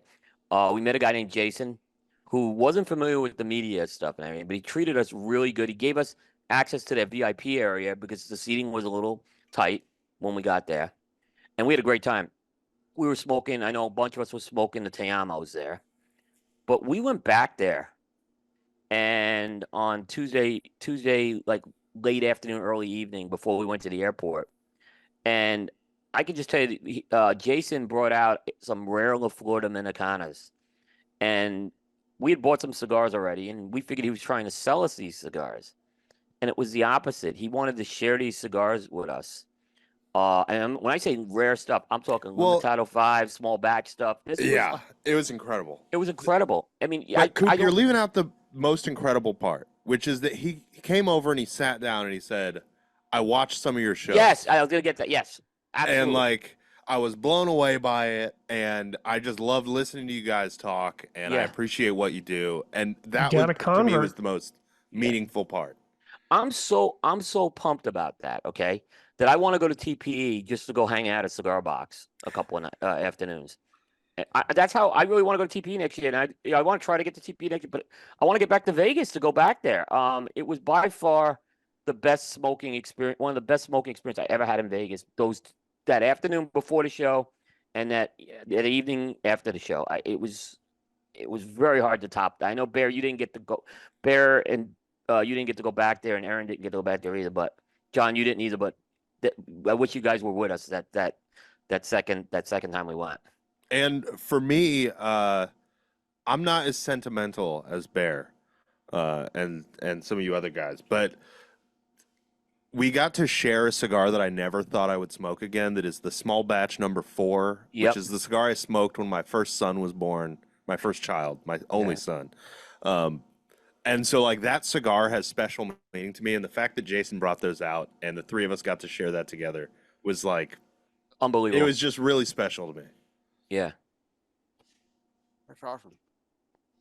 John, So I don't know. Was that yours, John, or no?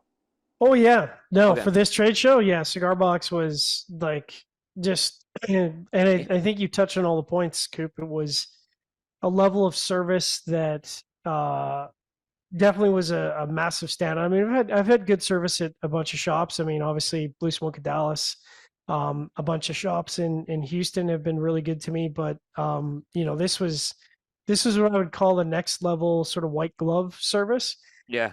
You know, and being able and giving us access to the back room unprompted. They're like, no, you guys come to the back room. You know, this is a good place for you guys to sit down. Yep. Bringing us drinks. You know, checking in repeatedly to make sure everything was good, making sure if we need anything, especially after a long flight. It was just very appreciated. It was very appreciated. I would say outside of sort of this year's, the 2018 media compound is such a standout night that, I'm not sure we'll ever be able to repeat that again, because it was just, every celebrity, quote unquote, person that I want to sit down and have a 2-hour, 3-hour conversation with showed up at the media compound, and it was just like a parade. It was a train, right? Like, go ahead. That was amazing. Yeah. And I don't know, sadly, I don't know if we're ever going to be able to repeat that experience, because to get all of those people arranged to show up at a single trade show, let alone a single evening, you couldn't even organize such a thing, and it just happened organically. Yeah, it was. I agree with you on that. And we had Christine came out from PCA that year. Bellady was out there. Joe D, who's a broker we all know, was there. We had the Drew Estate guys came out. Drew Estate guys, Espinoza, Saka, Herklotz, Saka. Herklotz and Brendan came out actually. But this is not Sherman days. These guys were out there. And they were there a long time. All these. Skip was there. I mean, Jack was actually there too, which surprised me. It was just, and then Skip came in at the end, sort of when Herklotz was kind of getting into his story time. I mean, it was just. Ben and Brian came that year. Ben and Brian came. Oh, yeah. That's right. Yeah. So like, again, I don't think it would be possible to. We have a year's notice before 2025. I don't think we could organize all of those people showing up in a single evening, let alone have it executed. So, Even you know, Juan it's showed kind of up. one of those special moments. It's a, you know, snowflake in a glass that's etched in my memory that may never happen again, but it was just such a special evening that it's such a incredible standout evening. Yeah, Juan even came out. I mean, that Juan was even came out. Yeah, even it the was one of White my Castle favorites. debacle. Yep. So, but yeah, I agree, John. That was probably one of a kind. And it's tough for people Even to get though out the to the weather compound. You sucked. know, look, people have to take Ubers and stuff like that. Jay's of course been, you know, at compounds. But yeah, I mean, it's tough because, you know, people have to Uber, it's not cheap and they're tired and Yep. we get back late. It's hard to do that. And we appreciate anyone who comes out. You know, the hustle guys are there every year, by the way. The Yeah, hustle guys Yeah. are there every single year they come. really genuinely enjoy having those guys. Yeah, we they're- do. and they're exceptionally smart. I love talking to them, and just really enjoy Yeah. their conversation. On was out this year too. On came out this year. Reinhardt came out. Reinhard. Yeah, that really was pretty special. special. Yep, that was cool. Aaron, what about you? Aaron's gone. Aaron had to Aaron- jump. He had Aaron a had 5 to rush. a.m. I totally agree with that. Totally agree with that. So we're almost wrapping up here, guys. So I appreciate the audience always for tuning in, for staying up late with us and everything as well. So last question before we do the last question. So second to last question, guys. Is let's go ahead and give it a grade, and you can use whatever scale you want. So John, if you want to use developing palates, that's fine. If you want to use school grades, A plus B plus C plus. If you want to use a 10-point scale, 100-point scale, I don't care. But let's go ahead and give a grade / score for this year's trade show, and you could use whatever criteria or merits or demerits that you want basing your score, but please explain your score. So, John, I really want to thank you once again for your contribution to our team this year. You know, you're not a formal part of this team. You're a part of an exceptional team of developing palates. You know, I was telling Coop, now that we've added Tripp and Denis, we can finally rival you guys as far as one of the best teams in cigar media.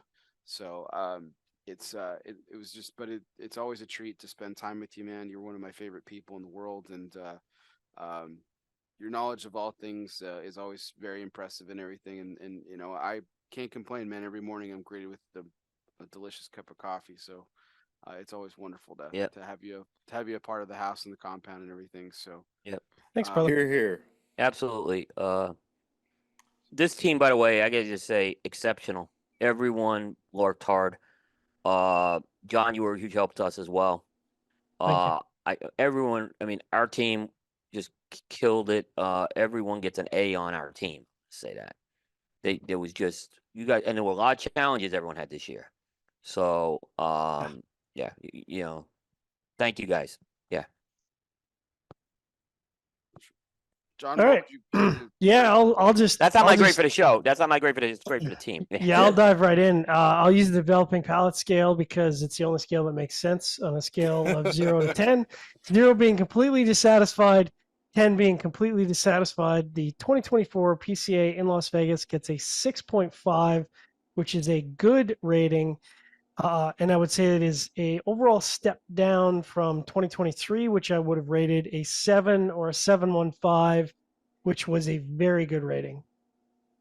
would you return to this experience again, John? Would you smoke this again? I wouldn't return to this year's experience. If I knew that next year's experience was this year's experience, there's a pretty good chance I would not return. So the only reason I'm returning next year is obviously Aaron's going to be back. So I'll have some backup on the front of laying some nuclear bombs should they need to be laid. But also because, you know, I'm hoping that the New Orleans experience is going to be exceptional with Ben leading the charge on delicious culinary delights. You know, that's the things to look for is bigger, better, and improved for 2025. But I would say for me, the things that kind of knocked down the event this year over last, obviously media access, which we beat to death. The welcome gala last year, I thought was just a better executed gala across the board. And then I think the loss of the last day access meant a loss of an extra evening of basically camaraderie and time to communicate and network with industry people. And also, there's a lot of that meet and greet stuff on the last day. So those three things I think really knocked it down from the year prior for me. Awesome. Well, Ben, I know I'm looking forward to, just like John, to take in some of New Orleans' best kept secrets, because you have that town wired. So that'll be fun to experience from that aspect. So, but for this year's trade show, what do you give what's the grade score you give this year's trade show? Overall, I'd probably give it a C plus. Um, it, I'll be honest, the media issue is what dropped it a lot. Other than that, I think it was pretty good. I mean, I love the time of the year it was at. Not having it be 115 degrees at like 2 in the morning was nice. It was real nice. Yeah, we were I wearing I sweats and just jackets. It was crazy I know that in was Vegas. weird. It was weird having a hoodie on in Vegas to me. I brought pants, brother. I had that soccer ski cap on one night. Yeah, but I mean, it really made it a lot more enjoyable to be there. It didn't seem like it was, you know, wore us out as bad as it usually did. Like we didn't have to have a pool to like soak our legs in and stuff too. But I don't know. It just seemed like the feel and the layout of the show was a little bit better than it has been. I actually think that having it that time of year and even losing that half a day, almost seemed to rejuvenate the show somewhat because we all mentioned on the first day of the show, it seemed to be packed more than I could remember in many years. That first day was super busy. There wasn't a booth that we went into that didn't have a lot of retailers there placing orders and stuff, you know. Yeah. Even the second day, we kind of saw the second day, people weren't there early in the morning, but once they started rolling in around 11:30 and stuff, and that early afternoon, it was packed again.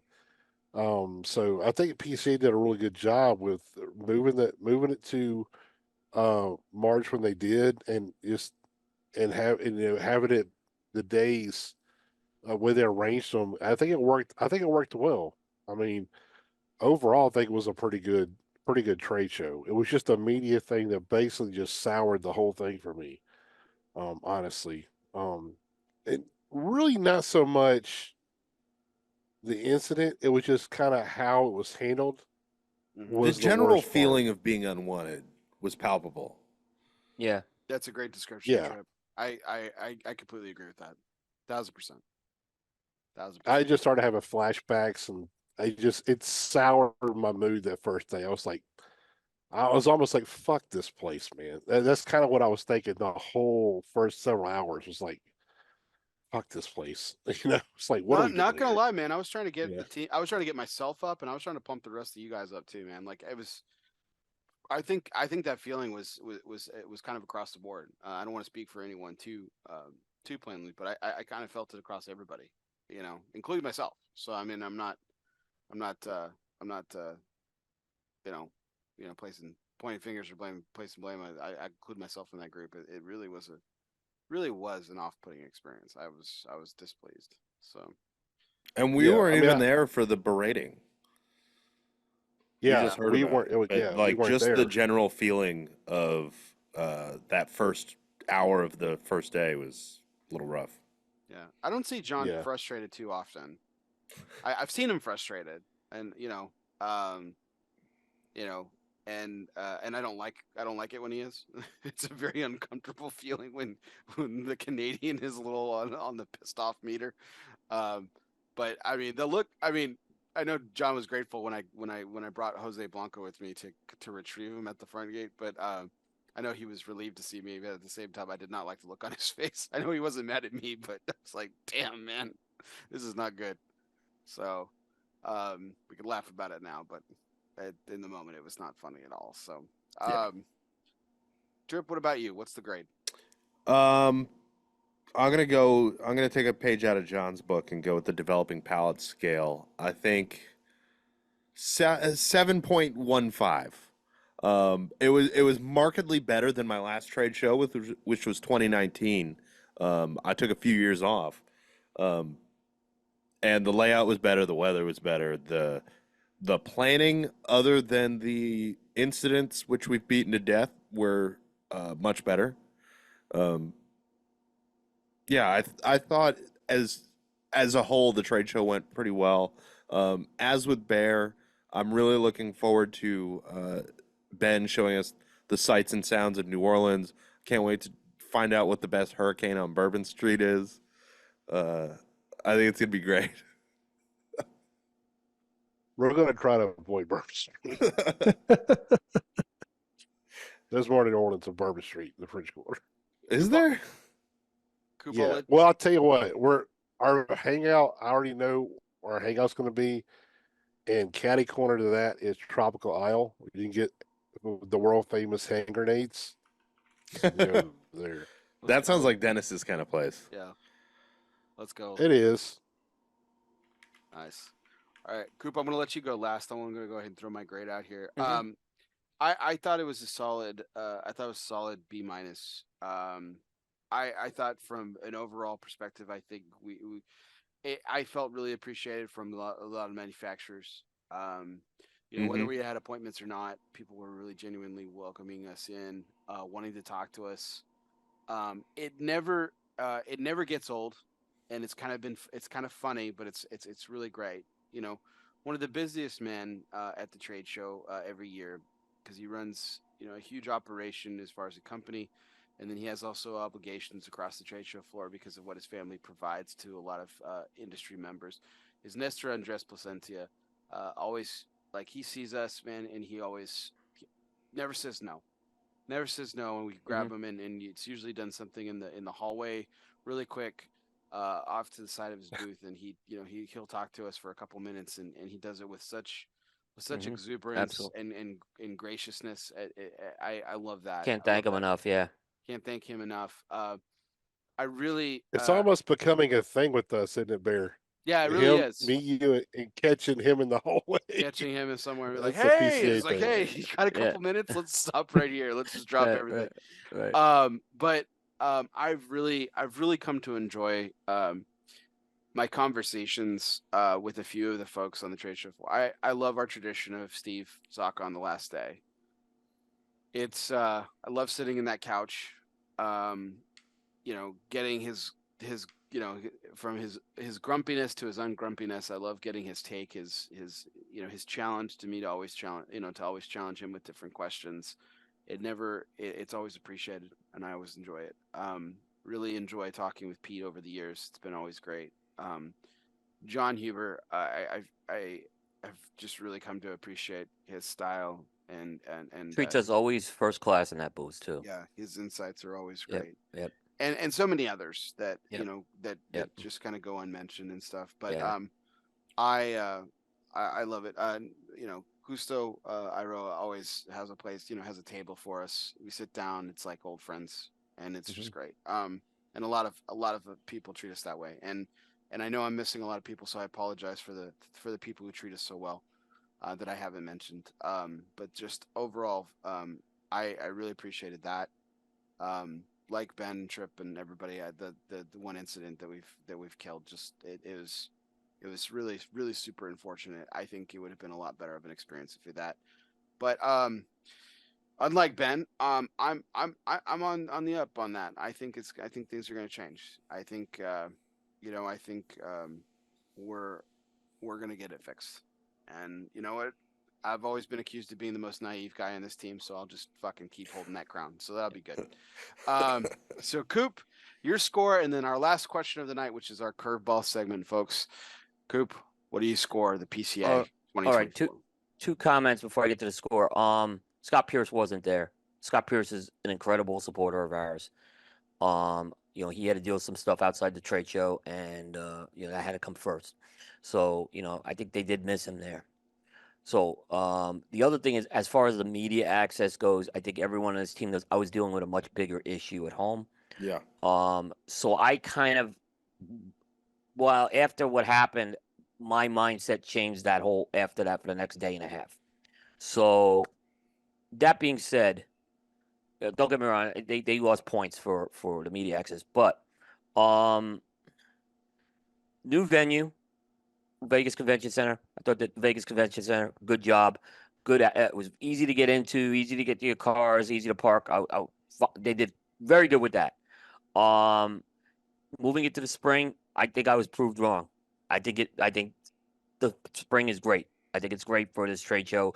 Ben pointed out day one, and really even the third day, there was some people came in late and some people packed up early, but while it wasn't ideal for media, for the trade show as a whole, it had to be done. So that's the second thing. As far as that goes, so they had the move to the spring, the move to the venue, and the half day I think worked well.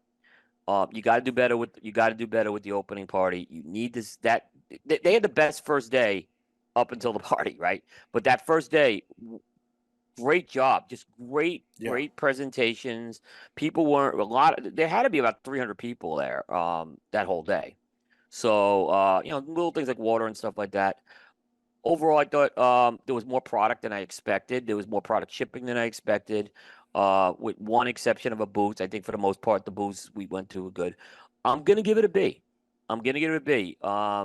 I don't think it was. I think last year it was a little better. I don't think, this is not like they went off the rails. I have some confidence, like you, Bear. This is a better board. This is a better staff of the PCA than we've ever had. I'm gonna be optimistic that these things hopefully will get fixed. And if the media thing can't get fixed, just say we're going back to the old way and be with that. So I'm giving it a B. I'm gonna give it a B because I think overall it was healthy for the industry, this trade show. Fantastic. Not an A. They got more work to do to get an A. Yeah. Always. Perfection is attainable, but it wasn't attained this year. Yep.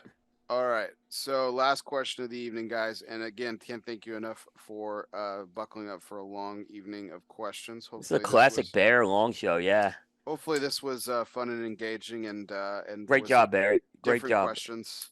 Yep. Than a typical wrap up show and stuff. I didn't want to. I needed to touch on some stuff, obviously, that was touched on in the developing pallets recap. I really just want to echo, John, the fantastic job that you and Aaron do with that every single year. It is literally one of my favorite shows. I look forward to it. I say this with great caution because I don't want it to make it sound like it's a plea or anything like that. I've never been invited to participate in it, but I've honestly enjoyed that because I've honestly enjoyed listening to you guys do it. It's fantastic and it's really well done. Like I said, the link will be in the show notes. Check that out, please. Check that show out if you haven't already. If you haven't already, you really should. But definitely tune into that because it's fantastic. And really, hats off to Aaron for doing an amazing mediator job considering he wasn't in attendance. I thought it was incredibly well done. So without further ado, Dunbarton Tobacco and Trust curveball segments, fastballs or curveballs, doesn't matter since the company's inception. Steve Sock has been knocking them out of the park 8 consecutive years in the consensus top 3. Yep. I looked it up and actually it's 9 consecutive years. Congratulations to our good friend, Mr. Steve Saka. So here it is, guys. If a master blender approached you to help blend a cigar, who would you say no to? And who would you say yes to?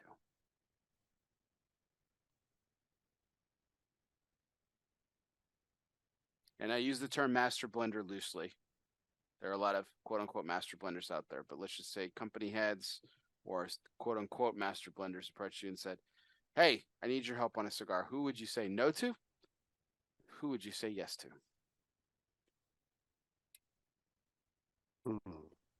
Well, I know who I'd say yes to. I'm trying to figure out who I'd say no to and whether they classify as a master blender or not. I have the same 3 or 4 yeses as Surgeon, I think. We've talked about this at length, that we have very similar palates. Oh. I'm trying to think of a no. I can think of Bear, you have to answer this one. I am absolutely. I'll give you mine. I'll give you mine. So my yes, Hinky Kellner. My no, Rick Rodriguez. Interesting. You could make him better though, Ben. You could make That's them what I was better. I don't know, man. If you've ever had any of my blends from the Drew Estate Cigar Safari, you would say, I probably would make it worse. That's saying something, man. Oh boy. All right. Let's go. John, got somebody? All right. Yeah, I'll go with my two no's. Now, one of them, I don't know if you'd necessarily consider him a master blender, but he's certainly an exceptional blender, and that's Dion Giolito. And the reason I would say no is because I would drive him fucking crazy, and he just wouldn't have the patience to be able to put up with my antics. And like I don't even know if he could get through a day of blending with me, and he'd tap out because he'd be like, you know what? Let's just agree that we're never going to do this again. And for the same reason, Ernesto Perez Carrillo, there's no way that Ernesto could put up with me because I'd just be all over the place on tobacco. And Ernesto would just be like, you need to go back to Canada. I just can't deal with you. So, I mean, I'd love to work with them. I just don't think I can be realistic and go, there's absolutely no way it would work out. Do you have any yeses that do you think would work out and it would be a great experience? Yeah, I mean, top of the list would be Hector Alfonso. I mean, man, I would love a week or 2 weeks or 3 weeks with Hector just working tobacco. James Brown, Skip Martin, man,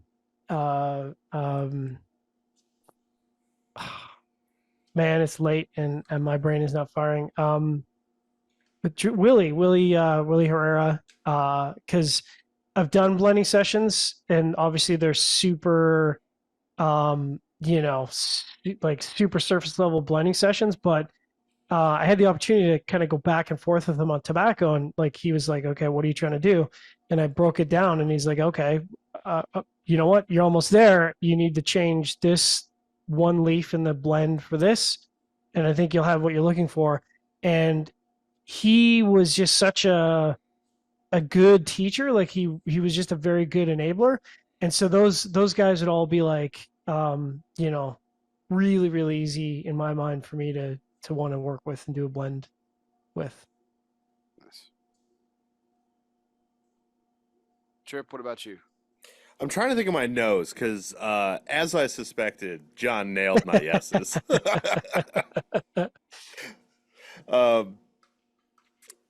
I'm trying to think of like somebody who's like I just always hate their cigars, and I can't think of one off the top AJ of my Fernandez. head. I mean, I like some of AJ's stuff. I don't like everything he makes, because as we all know, some of it is kind of samey. Huh.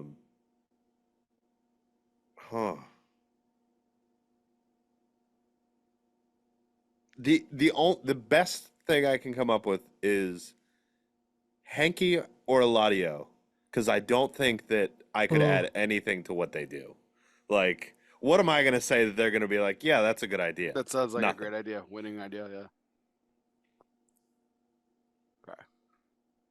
Coop, you want me to go or you want to go? I'll go. You're gonna probably get mad at my answer. I'd say no to everybody because I can't add anything that these guys don't know already. So I think I would decline it politely and say thank you very much, but go ahead and do what you do. You don't need me in the way here. I just don't think I can add anything to that. That's been your answer for a while though, Coop. I've heard you say that.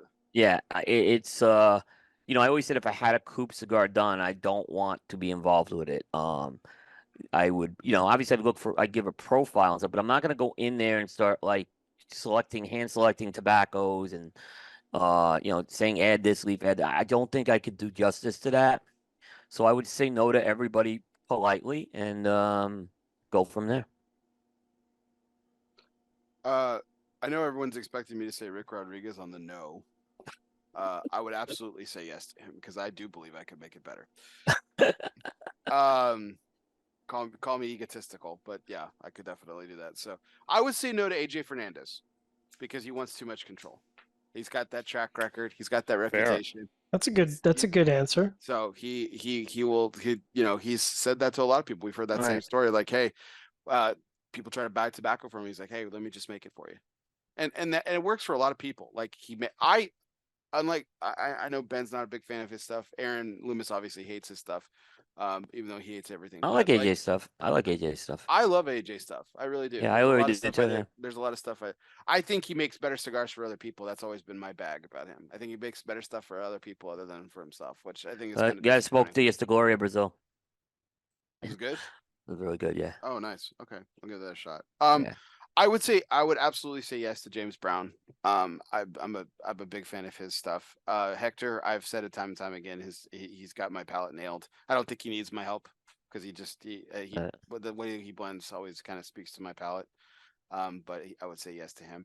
I would absolutely positively say yes to Lito Gomez. Oh, yeah. 1,000%. Nice call. 1,000%. Mhm. That's an opportunity I would never pass up. I would never pass up. So, that's my take on it. So, No one said Justin. No one mentioned Justin. That was on purpose. well, He said master blender. Coop. so I mean, like, but I kind Yeah, of said, true. Master Traveler. I kind of said no to Justin because I won't work with AJ, and that's who Justin works with. So, he LT does time. He works at LT time sometimes too. well, yeah, he has these other collabs and stuff like that too. Yeah, but yeah. my fear is I would just make Sandy Kobos mad if I worked with her. I'd be afraid of that too. Exactly. I'd be terrified. I'm not getting her. I'm not getting Yeah, her. you get business Sandy, not nice friendly tour Yeah. guide Sandy. Yeah, Not, not hang nice, us. friendly. Here's a coffee, Sandy. Yeah, Yeah, yeah, exactly. I wouldn't tell her what to do at all. Yeah. What do you think, Bear? Whatever you think. Yes, ma'am. That's right. Yeah, That's exactly. fantastic. That's why I say no to everybody. Nailed it. I've heard you say that before, Coop. I've heard you Yeah, say no, that. I have said because that, I've yeah. asked it. Yeah, I've asked you this question in Yeah, a different yeah. way. So, well, fantastic, guys. I really appreciate it. Thank you so much for participating in my show here. I do really appreciate everybody's time. So, for everyone who stayed up late with us, I do appreciate y'all. So keep those likes, shares, and comments coming. No matter where you are. If you are watching us on Facebook Live right now, don't forget to hit the like button and check us out next Sunday, as we have Tim Osgener of Ooh, Oz Family Cigars. Nice. Nice. Should be a lot of fun, lighthearted conversation with a great family history that I haven't had the opportunity to explore on the show. It'll be Tim's first appearance on the show. I'm so excited. In addition, Some guest people will probably be on too, right? yes, some guest people will probably pop in from here and Yeah, there. So yeah, I that'll- think so too. Yeah. So it'll be a wild evening, full of banter and great conversation and some good cigars being smoked as well. So if you are checking out our YouTube channel, sure to hit the subscribe button as well. And if you are listening to us wherever you listen to podcasts, whether that be on Apple, Spotify, Google Play, Podbean, or wherever you listen to podcasts, be sure you download, subscribe, and review. If you are a subscriber, get unsubscribed, but don't forget to hit resubscribe. And for God's sake, if you leave a review, leave some comments. So the one guy who left me a 1-star review, dude, just tell me why I suck. It's really not that hard. I Right. need feedback too. And I might be able to help Rick Rodriguez blend a cigar, but I can't make this podcast better if you don't tell me where I suck. So just leave that review and do it with your honest and most blatant words. Our audio broadcast is always courtesy of Gran Habano Cigars. Compassionate, honest, great cigars. Be sure to download, subscribe, and review. With all that, this was our 287th take. Yeah, 287 on the road to 300. As always, I'm your host, Barry Duplessis, live from the Alec Bradley Lone Star studio of Azle, Texas. He's Will Cooper. He's Ben Lee. We had Aaron Nielsen. He's Tripp Waldrop. And don't forget the cigar surgeon himself, Mr. John McTavish. Guess what, everybody? We'll see you next time.